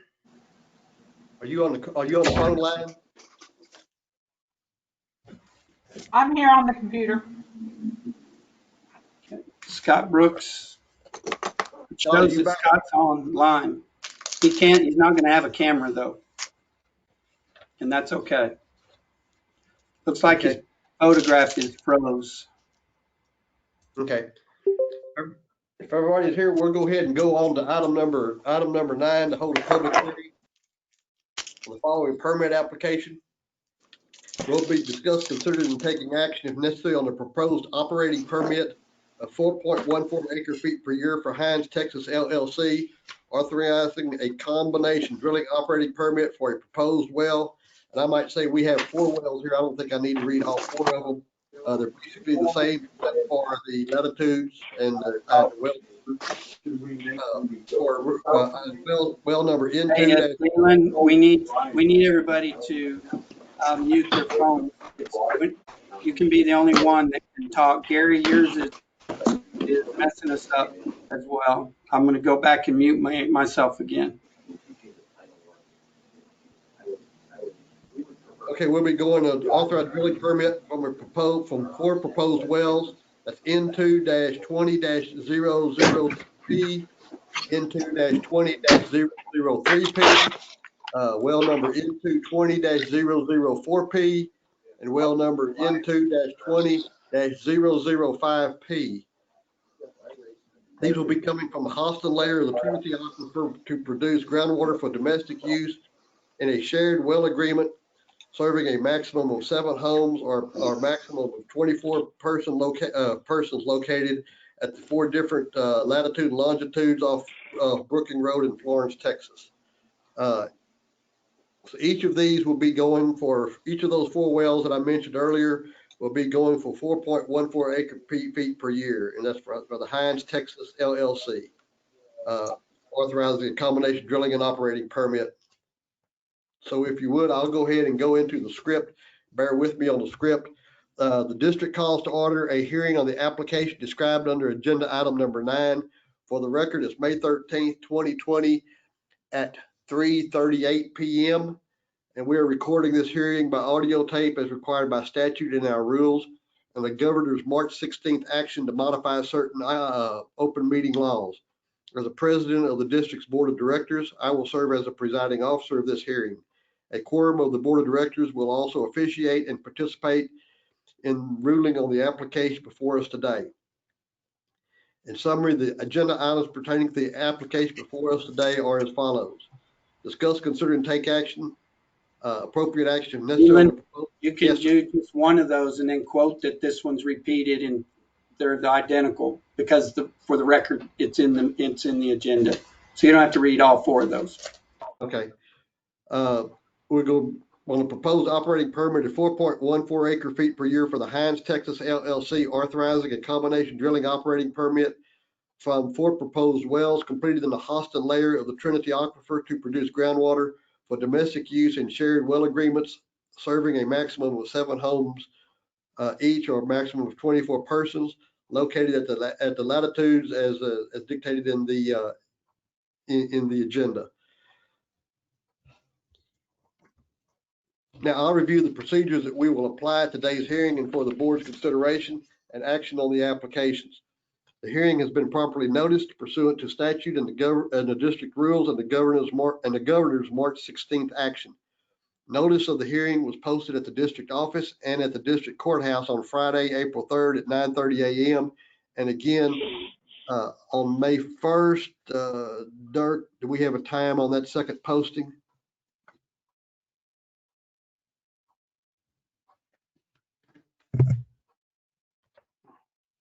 It was posted Kelly, again. that's on you. I do not have that. Shelley, do you have a time on that second posting? No, I will get that right away. Hang on just a moment.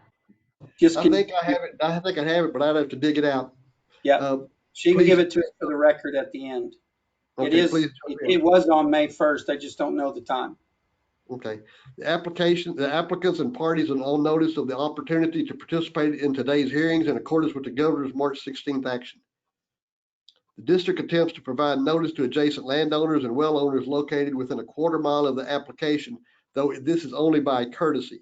We are not required to provide this courtesy notice by law as long as we meet our 10-day notice requirements at the clerk's office, the district office, and by mailing the application, the applicant and folks who requested under our rules. We are in compliance and can move forward with the hearing. Anyone who wishes to participate in this hearing to support or protest the application must sign up to speak. If you want to participate or protest today's application and have not signed up, please do so now while I am addressing other procedural issues.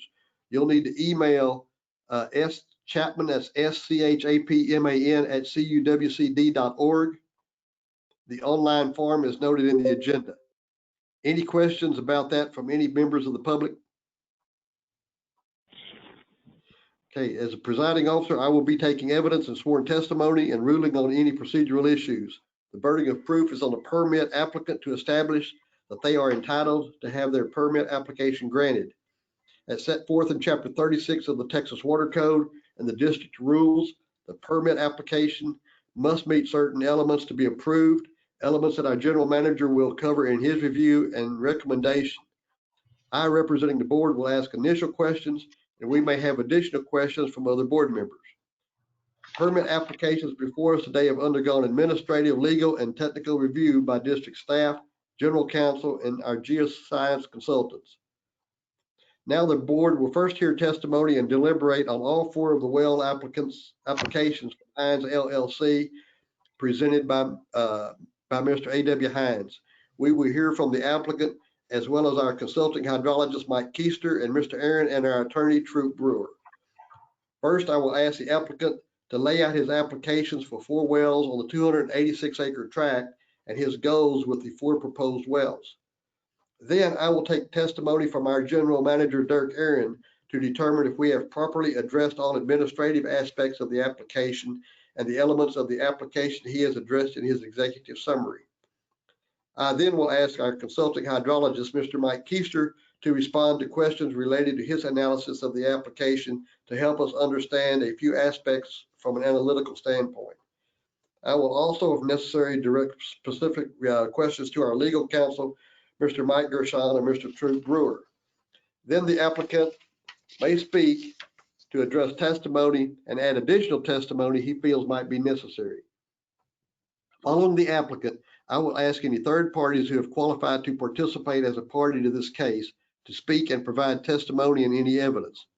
The applicant can then provide any rebuttal to what the general manager and any protestants present.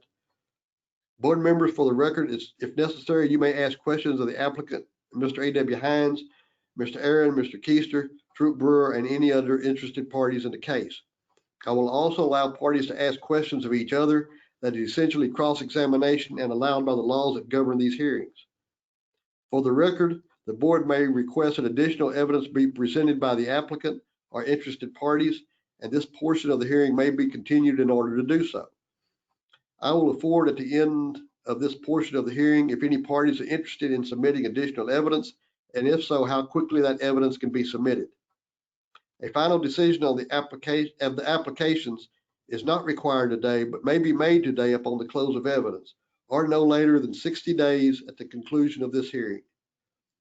The final decision will involve the board acting on the application by either denying the permit application, granting the permit application as requested, or granting the permit application in part or partial, and if granted, approving the issuance of the operating permit with any special provisions which may be agreed upon by the applicant.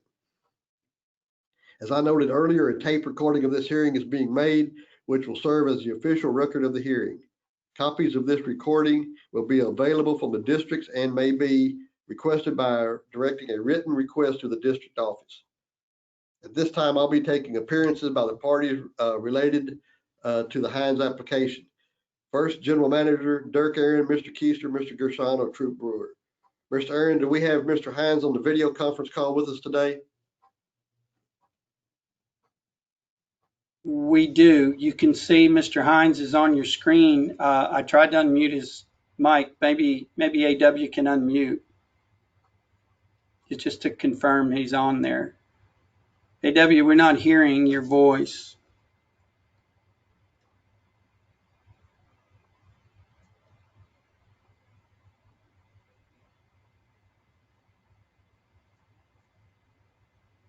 Mr. Hines, if you could unmute your mic. Yeah, he's trying. I think he's hit a, yeah, gosh.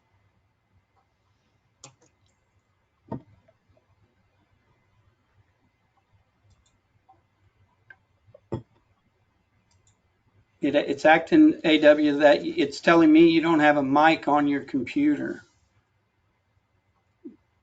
Or your mic's not, not turned on by GoToMeetings.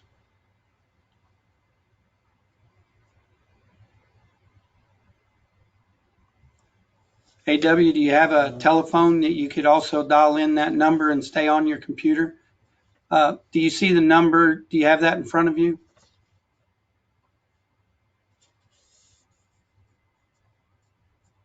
I can give you the number, I believe. Do you want me to give you the number verbally?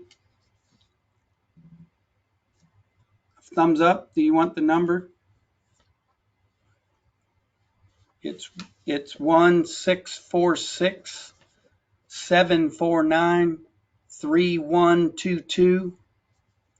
And your access code when it asks you for it is 332-285. You may want to go ahead and repeat that, Dirk. Okay.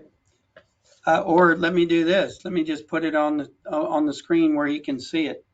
AW, can you see that telephone number right there?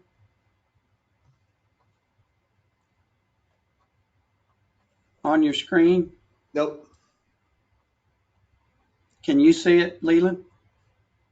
It's real tiny. I couldn't, That's what I was afraid of. with my old eyes, I can't see it. Let me increase that part. Can y'all see that now, that number? Yeah, now you can see it. Okay. That's the telephone number right there, AW, and then the access code is below it.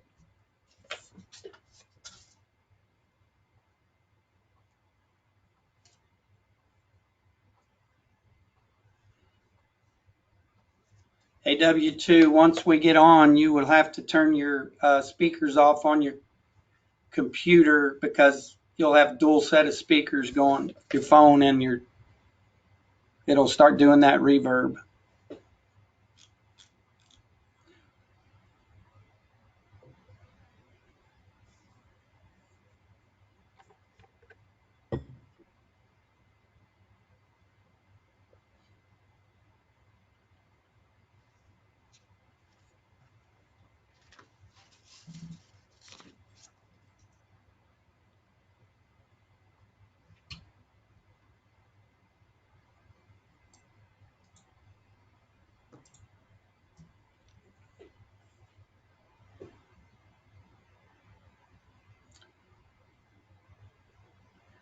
Is it working, AW? You haven't, can you see the number? Can you see? Sounds like we got a caller added on.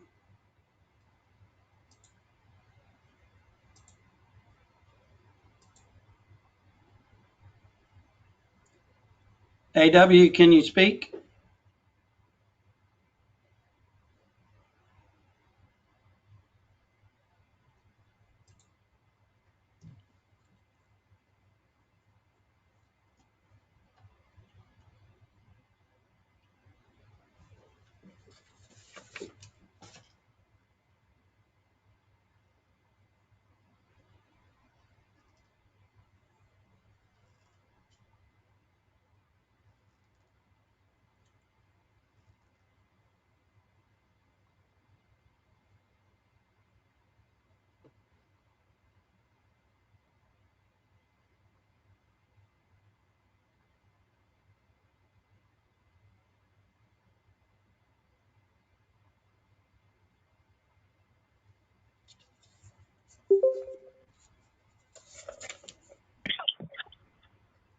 Can you hear AW, me? is that you? That's me. All right. There you go. You've got him on mic and on screen. Okay, Mr. Hines, Okay. I see your phone. Okay. Thank you very much, board members and Dirk and your staff. Can you hear me okay? Yes, sir. I think he just wants to verify for now. He's going to just keep your phone where you can talk when he asks you questions, but it's a little premature right now. Okay, let the record show that we have Mr. Hines on the video conference call with us today. Now is the time for any member of the public that wishes to either, number one, provide public comment, or number two, protest the application to speak up. Do we have anyone that is interested in making a comment, but who does not want to be part of the hearing? That's a question for Shelley. I don't have any documents. Shelley, did you receive any? No, I just checked again and there are no no emails. Okay. Thank you, Shelley. The board can only rely upon testimony and other information presented by the applicant, the applicant's representative, Clearwater Underground Water Conservation District General Manager, the district's consultants, and a party that qualifies under Chapter 36 of the Water Code and District Rule 6.10. District Rule 6.10.12 provides that any person that wishes to protest an application must submit a contested case hearing request either before the hearing or be present at the hearing. If you want to participate as an official party, you will need to explain to the board now how you meet the legal standard established in the Water Code and our rules. This standard requires that you identify your personal justiciable interest that you claim is affected by the application. You need to describe what legal right, duty, privilege, power, or economic interest within the district's regulatory authority will be affected by the application if it's granted. Is there anyone interested in being a party to the hearing? Staff has prepared an online form that should have been submitted by now. If you have not, please let us know at this time. Shelley, do you have anything? And Still nothing. yeah, and so for the record, just for clarity for everybody, we take public comments at the beginning for people who may not serve as a party to the case. But those who wish to be a party to the case would have had to answer his question now. And so, Troop, clarify this for us. We don't have anybody want to make public comments, nor did we have anybody wanted to be a party to the case, even though we did have inquiries from adjacent landowners and well owners within a half mile, but none, they were all satisfied with the documents that we afforded them. So none of them told me that. So are we good to go? Yes, sir. If y'all have received nothing on the front end and in the form of a formal contested case request, and you've got nobody here today that would like to assert their justiciable interest now at the hearing, then we will move forward uncontested.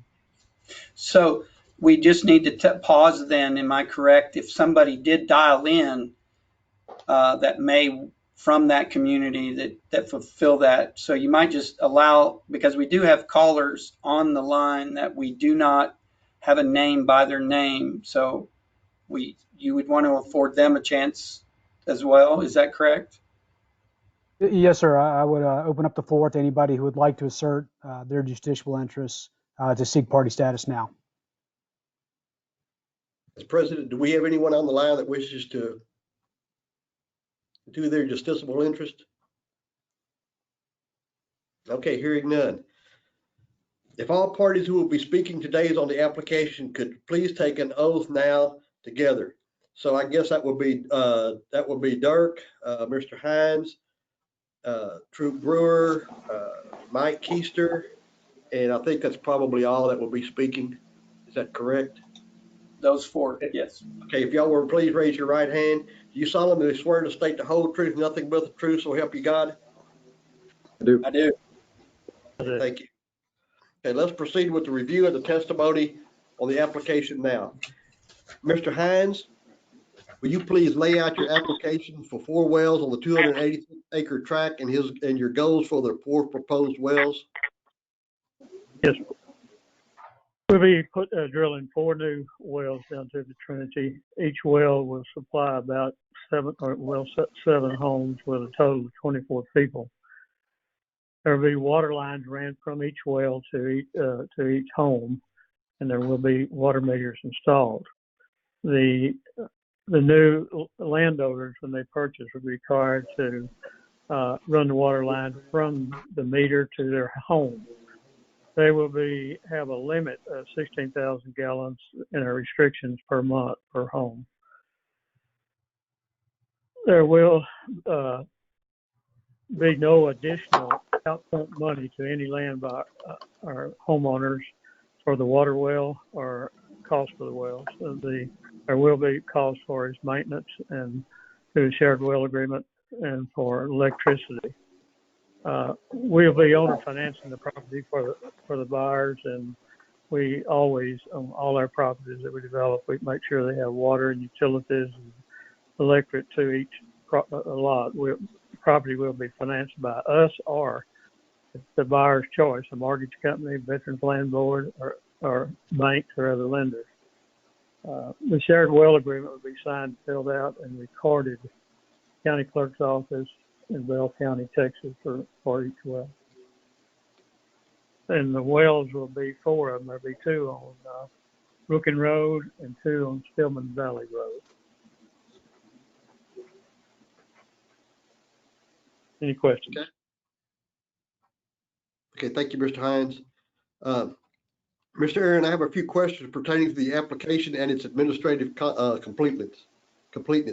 For the record, describe in general what deems these 4 applications as N2 non-exempt wells necessitating the 4 separate combination drilling operating permits is. Here's the hard copy.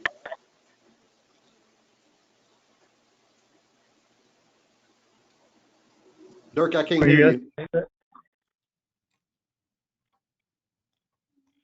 Dirk, you're muted. It's going again now. Sorry. Can you repeat that? It cut out on me dramatically there toward the end. Okay.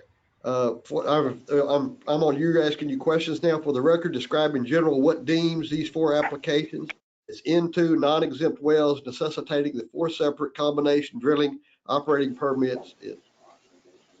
So the fact that he wants to go to Lower Trinities and the fact that there's 7 tracts, 10 acres does not, it's the desire for him to reach to the Lower Trinity and get enough gallons per minute per well beyond what an exempt well is allowed.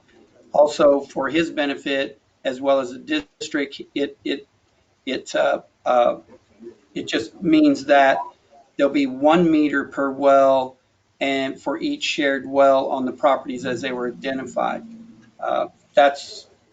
So there's separate wells with separate meters and separate permits, not to exceed the specific amount a year.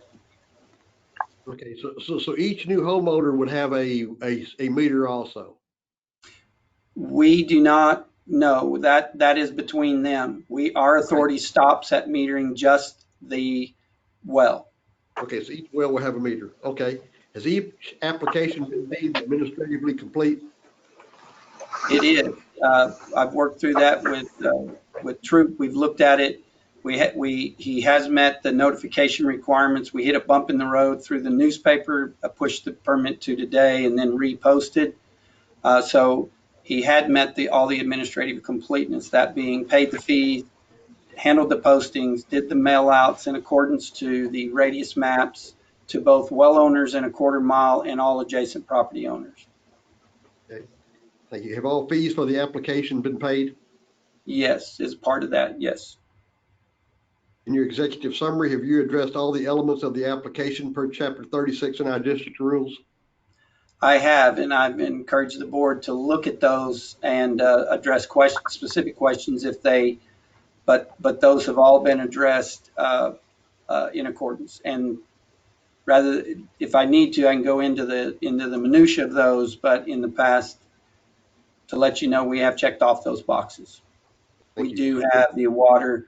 We do feel like the Trinity can meet his expectations, and the impact on adjacent property owners that Mike will address are in there. Okay, did the applicant properly notify adjacent landowners as well as all well owners in the 1/4 mile of each well? Yes. Did the applicant properly publish the notice in the newspapers per our district rules? Yes. Did you properly post today's hearings at the Bell County Court Clerk's Office and District Headquarters, media, and the district website, giving us a minimum requirement of 10 days notice? The answer to that is, Shelley, were you able to come up with that time on May the 1st that it was posted? Yes, on May 1st at 8:42 a.m.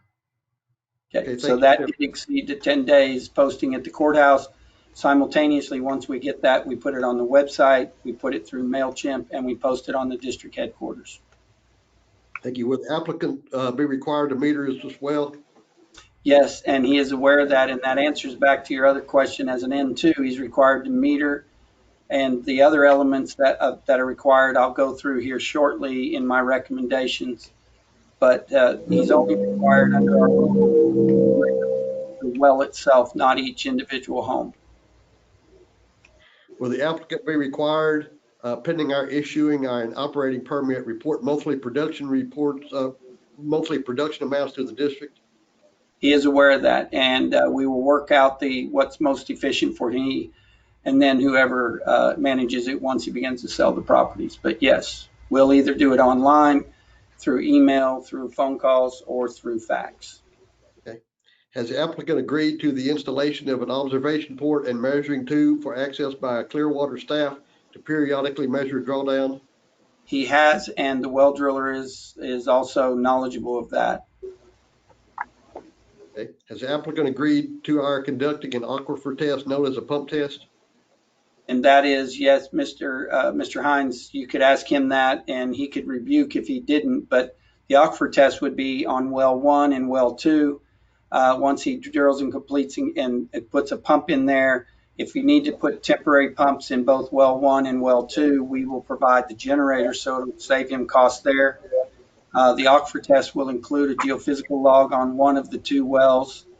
Well 1 or well 2 will be the pumping well, and then the alternate well will be the observation well, where we'll determine those transmissivities. Our hopes are that we utilize our staff, so it's no cost to him as well. Possibly Dr. Joe, and I think Dr. Joe had to step off if he's not still on, to help us with technical help on that as well. We'll engage Mike Keister to do an analytical, just to help us as we calibrate the 3D model in the future. And obviously, as the well owner, we will be provided with that data as well. Okay, so the applicant has agreed. Okay, has the applicant agreed to the district conducting a full suit geophysical log of one of the proposed wells? Yeah, and I alluded to that, and it is a full suit, but it is a cost to us. We will use WellScope. I understand Tom Lovelace is his driller and pump installer, whom Tom understands. So does WellScope. That it's a narrow window of opportunity.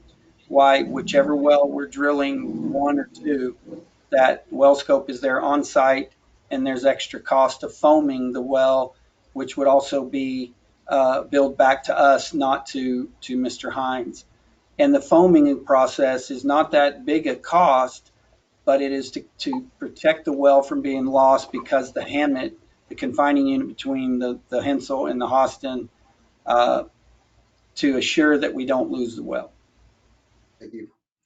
Okay, that's all I have for Mr. Aaron. Mr. Keister, the following questions are related to the analysis of the application by you, our district consulting geoscientist, of the proposed wells for a total of 4.14 acre feet per year for each respective well.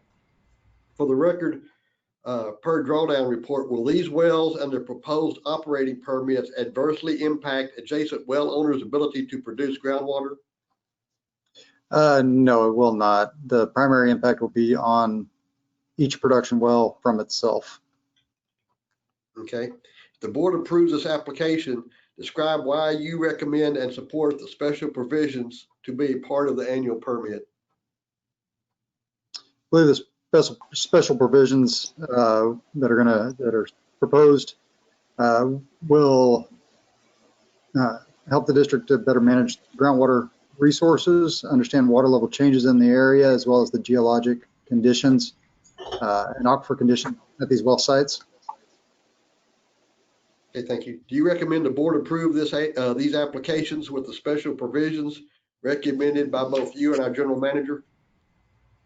Yes.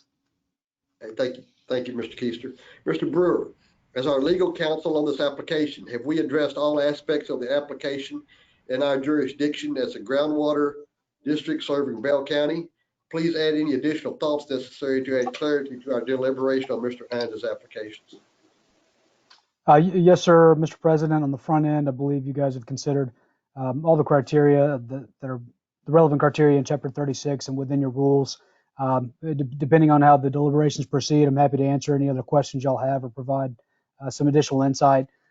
There was a lot of work on the front end with myself and Mr. Keister and Dirk, working with the applicant to get on down the road and make sure that the applicant's goals were met, but in line with what the district is statutorily authorized to consider. And so we done a lot of vetting on the front end, which is always great, and I think that's helped to shore up these applications to be pretty sound. So with that, I'd be happy to answer any other questions y'all have. Any questions of Troop? Thank you, Troop. Mr. Hines, the following questions are related to you, the current permit holder, and future permit holders, should these applications, operating permits, be approved.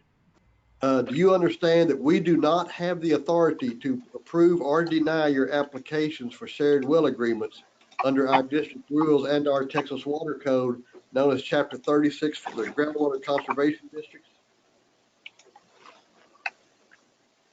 Yes. Okay. Please describe. Okay, thank you. Please describe your special warranty deed that you have submitted reserving groundwater rights to the land. Okay, we did a special warranty deed, which of course warrants the for the time that we own the property from a general warranty deed. We put a reservation in the special warranty deed that reserves the water, just like we reserve oil and mineral interest on the deed. For that, we have the same language for water reservations on the deed. Okay, so in other words, no other landowner can drill a well in this area that you're being. Yes, okay, that's the way we understand it. Yes. Okay. Do you understand? Will we require all 4 wells have meters installed? Yes. Do you understand you and future property owners will be required to report usage by the 1st of every month? Yes. Do you understand that the district staff will routinely make site visits to assess the water levels and verify meter readings? Yes. Have you, the applicant, agreed to the installation of an observation port and access by Clearwater staff to measure drawdown? Yes. Thank you. Have you agreed to the aquifer test and for our district to conduct a geophysical log on one of the wells? Yes. Do you understand that all non-exempt wells are subject to proportional adjustment should that be necessary to meet the desired future conditions per our district rule 7.4? Yes. Okay, that concludes my questions of Mr. Hines. Does the board have any additional questions of any of all the parties concerning this application? Board members? Okay, hearing none. Let's conclude our discussion on the Hines LLC applications for 4 separate combination drilling and operating permits and limiting each well to 4.14 acre feet per year. Seeing that all parties have had an opportunity to make their cases, are any parties interested in submitting additional evidence? Hearing none. If so, when can, there's not any. If not, then the evidentiary portion of this first application is concluded. We can now move forward with a decision on the Hines LLC application. Does the board have any? As your general manager, I want to point out one thing that is in the recommendations I've afforded, and I don't believe we verified that with Mr. Hines. And that is, there is a on the screen you will see A through J, and J is actually, these are in the recommendation. J is the applicant will plug the 2 exempt wells that currently are on the property after he's using that existing home for a headquarters of selling property. And there's one of the 2 wells is functioning. It's an old exempt well, but he has agreed in the application to plug those once he no longer needs that house for that. We've had that discussion. I want to make sure that's on the record because some people in the community may be confused when they see those 2 well points there. And Mr. Hines, are you familiar with us having that discussion a while back? Yes, I am. I just wanted to assure all of you. Okay, Mr. Hines, do you agree to that? I do. Thank you. Okay, does the evidentiary portion of this first application is concluded. We can now move forward with a decision on the Hines LLC application. Does the board have an interest in further discussion of the application?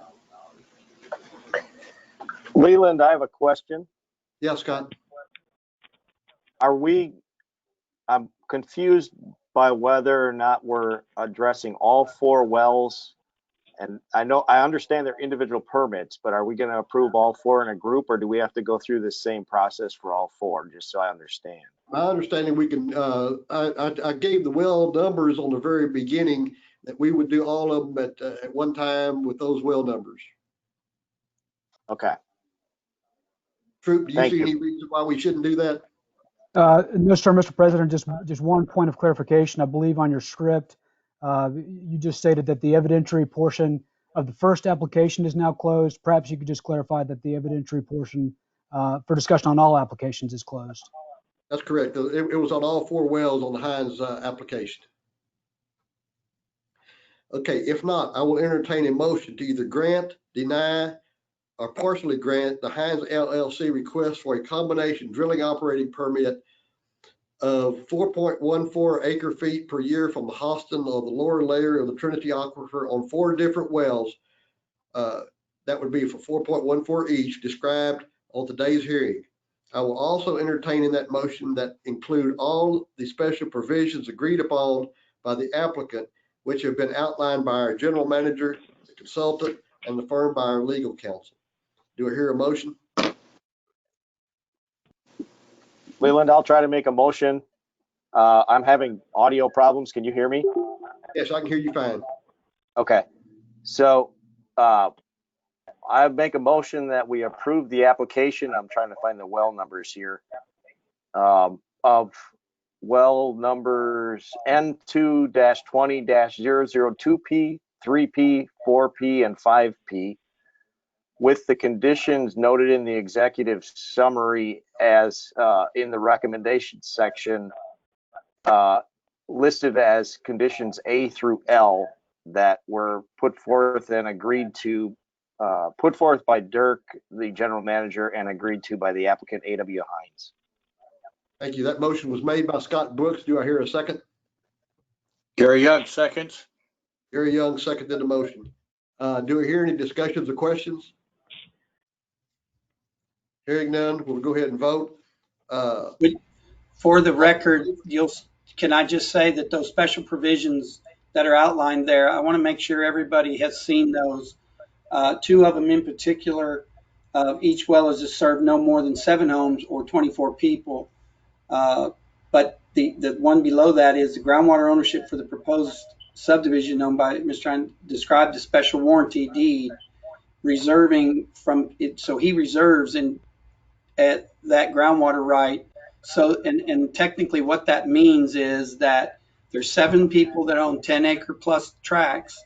They can't change their mind and get mad at their neighbors and come in and tell us to let them drill a well on that 10 acre tract, because when they purchase it, that right has been severed by Mr. Hines, and he's retaining that right in perpetuity. Am I right in stating that, Mr. Hines?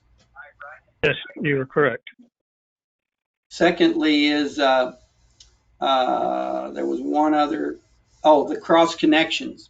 We want to make sure that there's no cross connections approved in this for the purpose of having an aggregated system from one well to the other well. Severed perpetuity.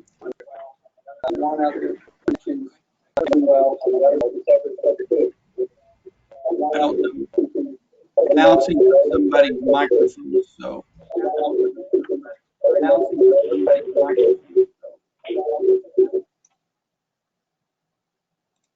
Dirk, all that, I was hearing garbled. You know what was going on? Yes, somebody's still got their mics on, and so it bounces. It's like echoing through a canyon. You hear it 5 times. So notice that a few of the callers are on there, don't have their phones. But did that make sense? Right now, can you raise your finger up or thumb up, Leland? Am I making sense now? Okay. I got you.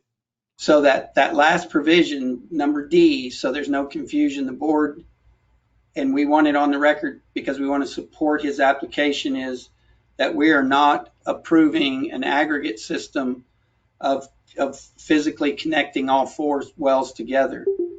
We are not in a position to do that. And so he's acknowledging that, and it'll be put on the permits that we are not approving him to aggregate those wells across all 4. And that's very important for his purpose if he was to be have to resolve this through other entities, such as I'm not sure where that, but again, the permits are individually, they're approved collectively, but they're not aggregated. Okay, thank you. Okay, we have a motion on the floor in a second. Is there any other discussion? None, I'll go ahead and do a roll call vote. Jody Williams, how do you vote? Approve. Gary Young, how do you vote? Gary Young, approve. David Cole, how do you vote?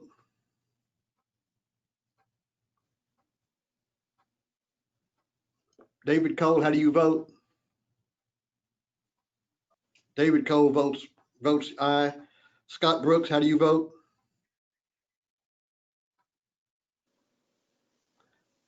Scott, how do you vote?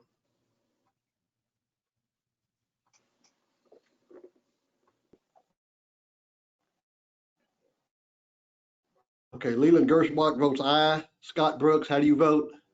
He gave you a thumbs up, Leland. Okay, I can't see him on the screen. I have to go over to Scott. Okay, thank you. Scott Brooks votes aye. Motion carries 5-0. Scott Brooks votes aye. Thank you, Scott. I didn't have I got to move my computer screen up here to get everybody if I want to do that. I'm sorry. Did you hear me? Yes, I can hear you. You're good. Thank you. Okay, so that Mr. Hines' application has been approved.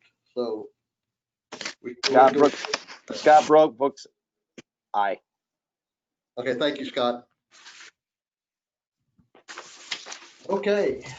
So, Mr. Hines, we appreciate it, and then we'll get the paperwork to you and to your driller so that you can proceed. Okay, thank you very much, gentlemen. Thank you, Mr. Hines. We appreciate everything you've done and getting this thing and working with us and getting all this stuff, approved for everybody's, convenience and approval. Thank you. Yeah, appreciate you guys. Thanks. Okay, let's go ahead and go to number 10. Item number 10 item on the agenda, discuss, consider, and take action to bring forward the tabled agenda item to approve construction of a Lower Trinity monitor well located at Peaceful Kingdom Road and Stillman Valley Road on property owned by Mr. Hines. I think that would probably be, Dirk, you want to go ahead and address that? Yes, I put that up on the board, on the screen. Over top of that agenda item, it said, due to the budget needs and statewide budget challenges, the general manager has recommended that the monitor well be withdrawn, no action required. Okay, do we want to permanently take that off the table and take it off the table where it won't be coming up anymore? Correct. Okay. I don't know if we need, under Robert's Rules of Order, we just won't be brought up again off the table. Okay. Number 11, General Manager's report concerning office management and staffing related to the district management plan. Dirk? Yes. Let me just think at this point, we could probably, let me get my notes for that purpose. So you know that there's two of you that are up for re-election. Are you in a position to tell me who you are, just for the record? Who's up for re-election? Leland, is it you? Jody Williams. And I guess I am Leland Gershbach. And then Jody's up because Yes. he's fulfilling the end of a term. Okay. I'll bring that order for the election. That'll be coming forward in the next board meeting. And then there's a timeline for us to do the appropriate things, get it posted and get it noticed so that if there's interest from anybody before the deadline. The other is we have a few years ago, it was brought to your attention, there was an individual that worked for the Veterans Hospital in Temple who was violating the permit without the VA knowing it, nor the district. And during the time that it was brought to our attention, it was also brought to the attention of the VA. The gentleman had other legal problems in his role with the VA. And so we put a hold on the permit immediately. The well went out of service because he was wiring around the meter and using it for filling a pond. And ultimately he burnt the pump up because he had also disabled it appeared, I'm not saying he did, but it appeared somebody disabled the pump saver. So they have gone through an RFQ all this time, and they have requesting the contractor that's going to get the job is requesting local drillers to come in and replace the pump and meet our expectations. And our expectations are that they put an observation tube in there under our agreement back when we kept the permit in place indefinitely, as long as they replace the meter, put a substantial protection such as a pump saver or some other device to protect it, and an observation tube so we can go in there monthly or quarterly as we deem and get static water level measurements. So the observation tube will go inside the casing beside the column pipe, and I believe they'll end up putting a 4-inch, I'm not sure, They have only 60 acre feet under their permit, and that's what they wish to retain, but to retain that permit as they modify the well. We'll keep you abreast of that. We also have a provision in our agreement with the authorities with VA that we would have one or more staff members on site when the well is being repaired and brought back into service. Secondly is the third thing I want to point is that we have the help of Shelley. Shelley put together a protocol. So we being a what's the term? No. I'm hearing somebody talking over me. Who might that be? Caller number 4. I'll mute that. Yeah. Let me just go through and mute to help us all out a little bit. So in our protocol, even though we are to stay operational on March 23rd, we set everybody up remotely. I came to the office and maintained the office locked down, but by request, we had a protocol. We have gone to a softer opening right now. With this soft opening, each employee can be in their office. We do not work and cross in our paths in our commons area. We are not holding public meetings. Leland is using the boardroom separate from the staff today. And essentially, and these are guidelines that Shelley drafted, and I concurred with her that the staff will stay in their designated offices and not congregate in one area. We will maintain the social distancing of 6 feet at all times should we be in the commons area. Each individual keeps our doors closed. We communicate with one another via our speakerphone. We sanitize and use wipes before and after we use any shared office equipment. We pull papers off the copy machine individually of one another with a disinfectant. We use a cloth to open and close doors and cabinets. We disinfect the office periodically, and we're all very diligent about that. And one of the hard things is earlier this week, I was sick and my wife was sick. We weren't sure what it was. It was just a short bug, and we were just fine. But I stayed home that day to determine what was going on. That's just a hard notice to everybody.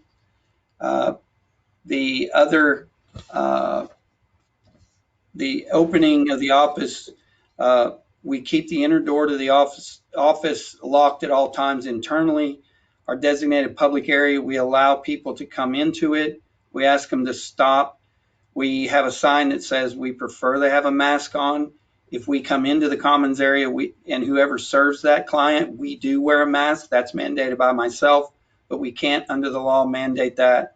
But we can maintain the social distancing, and we have a stopping point, and we interact with that client and figure out what they need. For those that don't want to come into the office, we have a drop box outside that we keep sanitized, and we sanitize after handling all items brought into from the public area, and we sanitize the area. Once the public exits the office, we go into that space, maintaining our mask and sanitary, and we sanitize the area. That's our soft opening as an essential. Corey does go to the field and does well inspections, but with no human interaction, and he brings nobody into the truck as he goes the district pickup, including one of us on staff. We do not cohabitate in a vehicle and ride together. Just wanted to make sure that was on the record to assure you that we're doing due diligence. And wanted you to know you received a really nice thank you from the Texas 4-H Foundation describing your contribution this year of that amount. I have that letter right here from the executive director. His name is David White. He replaced Sarah Ham that you met a few years ago. And he acknowledged in the letter the $2,500 donation is targeted and goes directly to the Texas 4-H Water Ambassador Program. Let me grab my notes.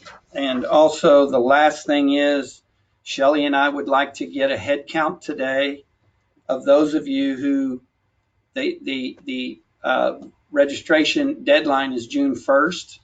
And so if you think you want to go, or you're sure you want to go to the Texas Water Summit, it is still set for September.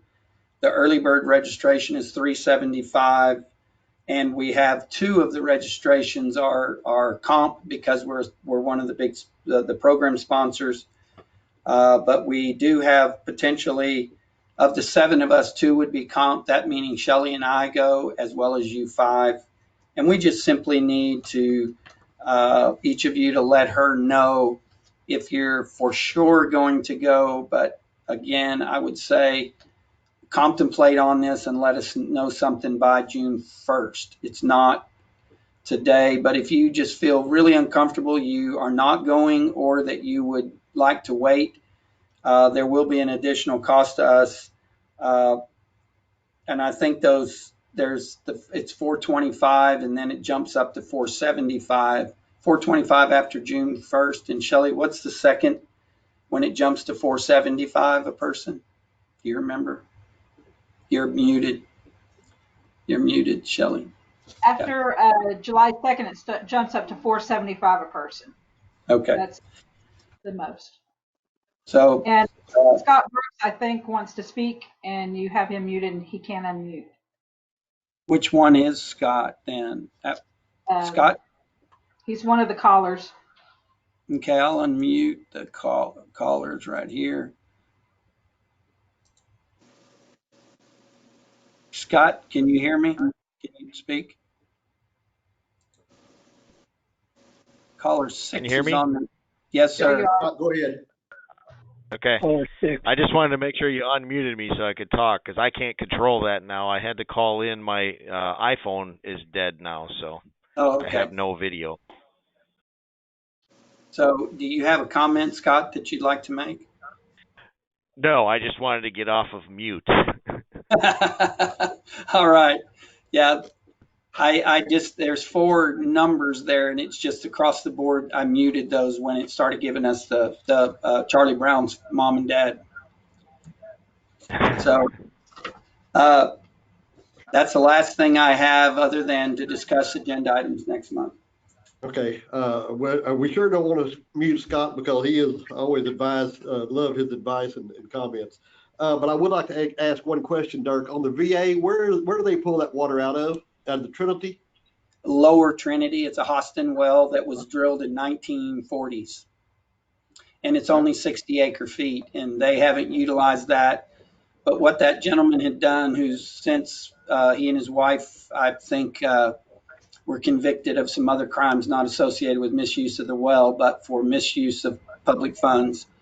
But during the time he knew our rules, and he knew 60 acre feet, and it was somewhere in 2012 or 2011, he modified the connections at the well. However, we're not sure, so that he could keep that pond full back there for the purpose of people to fish in that tank behind it. There's a large retention pond behind there but that well is not permitted for that purpose. It's permitted to assist them in their landscape. When you guys issued an operating permit, it's an old well, but it's not a historic use permit. Does that pond get runoff also? Or is it strictly filled by the well? No, it has nothing to do with the well. It is purely a surface runoff retention pond for their cooling units, as well as runoff on their property. Okay, thank you. Does any board member have any questions of the manager? Okay, if not, we'll go ahead and go to number. Everybody has on item number 12. You have in your packet the drought status reports, education outreach, monitor wells, etc. Please review those at your convenience, or if you have any questions, go ahead and ask Dirk now. Anybody got any questions on it? Okay, hearing none, we'll go ahead and have director comments. Jody, you have any comments? None. Gary? Well, I'd like to thank Dirk for all his hard work to do it, and a special thanks to Tristan. She helped get this iPad set up to where I could be on camera. If I'd have stayed on my computer, it clicked off about halfway through the meeting, so I would have been in kind of Scott's situation too. So special thanks to all of those, Shelley, Dirk, and Tristan, for all the hard work that they do. It's been a challenge to watch and listen when the voices go in and out, but I appreciate being a part of it. Hope we all get back together in June and don't have to keep doing this virtual all the time. Thank you. David, do you have any comments? David doesn't have any comments. Scott, you're unmuted now. You have any comments? Yes, I do. I just want to thank Mike Keister and then, of course, Gary and Dirk for the hard work on the GMA 8 GAM revisions. I think it's good work to get that stuff out there and get a more accurate model done to see exactly what we have going on. So I appreciate that. Okay. You have any other, Scott? Nope, that's it.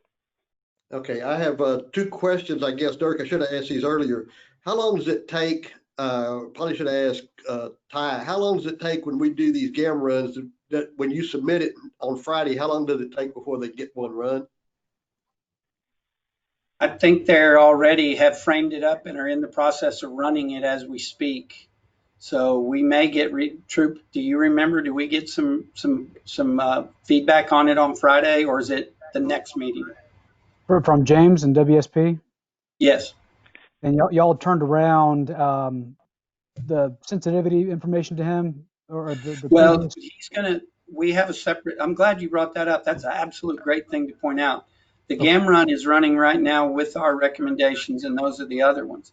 But we also contracted independently with James Beach, and we shared that to do two sensitivity runs based on new knowledge and understanding in our area with our modified GAM that's separate from the North Texas, but to also run the North Texas GAM to see what the sensitivity runs would be. And I believe it's 25% increase in pumping over 2010 by Bell, Williamson, Travis, and Burnett County put some numbers in there, and then a 50% sensitivity run. Now that's on our nickel in our contract with them to do some site-specific modified GAM efforts. Is that correct? That's how I would frame that up.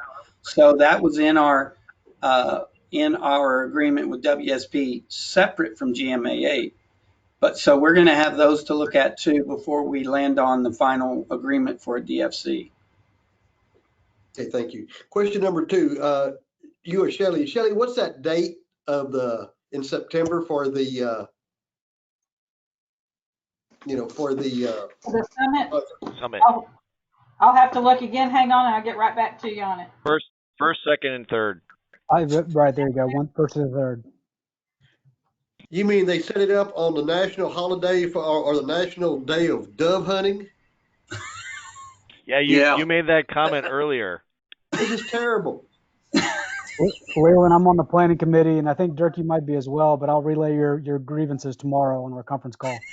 Yeah, be sure to tell them that nothing should be set up on the national hunting day or kicking off hunting season on the 1st of September. Well, I'll tell you what, instead of a golf event, we might be able to go do a dove shoot or something on Wednesday. There you go. Well, if we could go out to the San Antonio, water plant out there, that would be a good place to start. Sports shooting right range. around the corner. It actually is very close. Yeah, that's where the state 4-H trap and skeet shoot used to be held. You're right. It's right around the corner from that facility. Well, we could get warmed up and then go out to the water area for the San Antonio.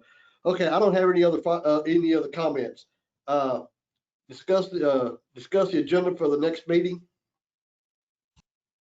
Let's see. I think I have some things for that. Shelley, do you? I don't. The information will bring you an additional update on the endangered species. That'll either be a workshop or if there's needed an action item, same on GMA 8. But the third thing is I will bring you information on the election. And if we need an action item to approve an election order, I'll bring that either next month or the following. And again, we'll have some pretty robust numbers for you in workshop a baseline of where we're at and and we'll do like we've done in the past, look at that, leaving our tax rate at its current level. We usually do that on the first run, just look at the magnitude of that increase. You'll also be I'll be doing performance appraisals, and then you'll do my performance appraisal in July. Anything else? That's it? Okay, time and place for the next meeting. Shelley. June the 10th, to be determined, either virtually or in the office. And if we go in the office, we're obligated, we can allow you all, if we can get you 6-foot spacing, and then you are given a choice. So if some of you want to come, and we can do that, if we can go to the 50% or even more, but we would still have to do it virtual, I think, and hope that we know from the governor. So we can do like the county commissioners are able to spread themselves out for their commissioners court meeting, but they had to have an overflow room this week for a public hearing. They had to maintain 6 feet or more for the public. They did not mandate masks, but they recommended it.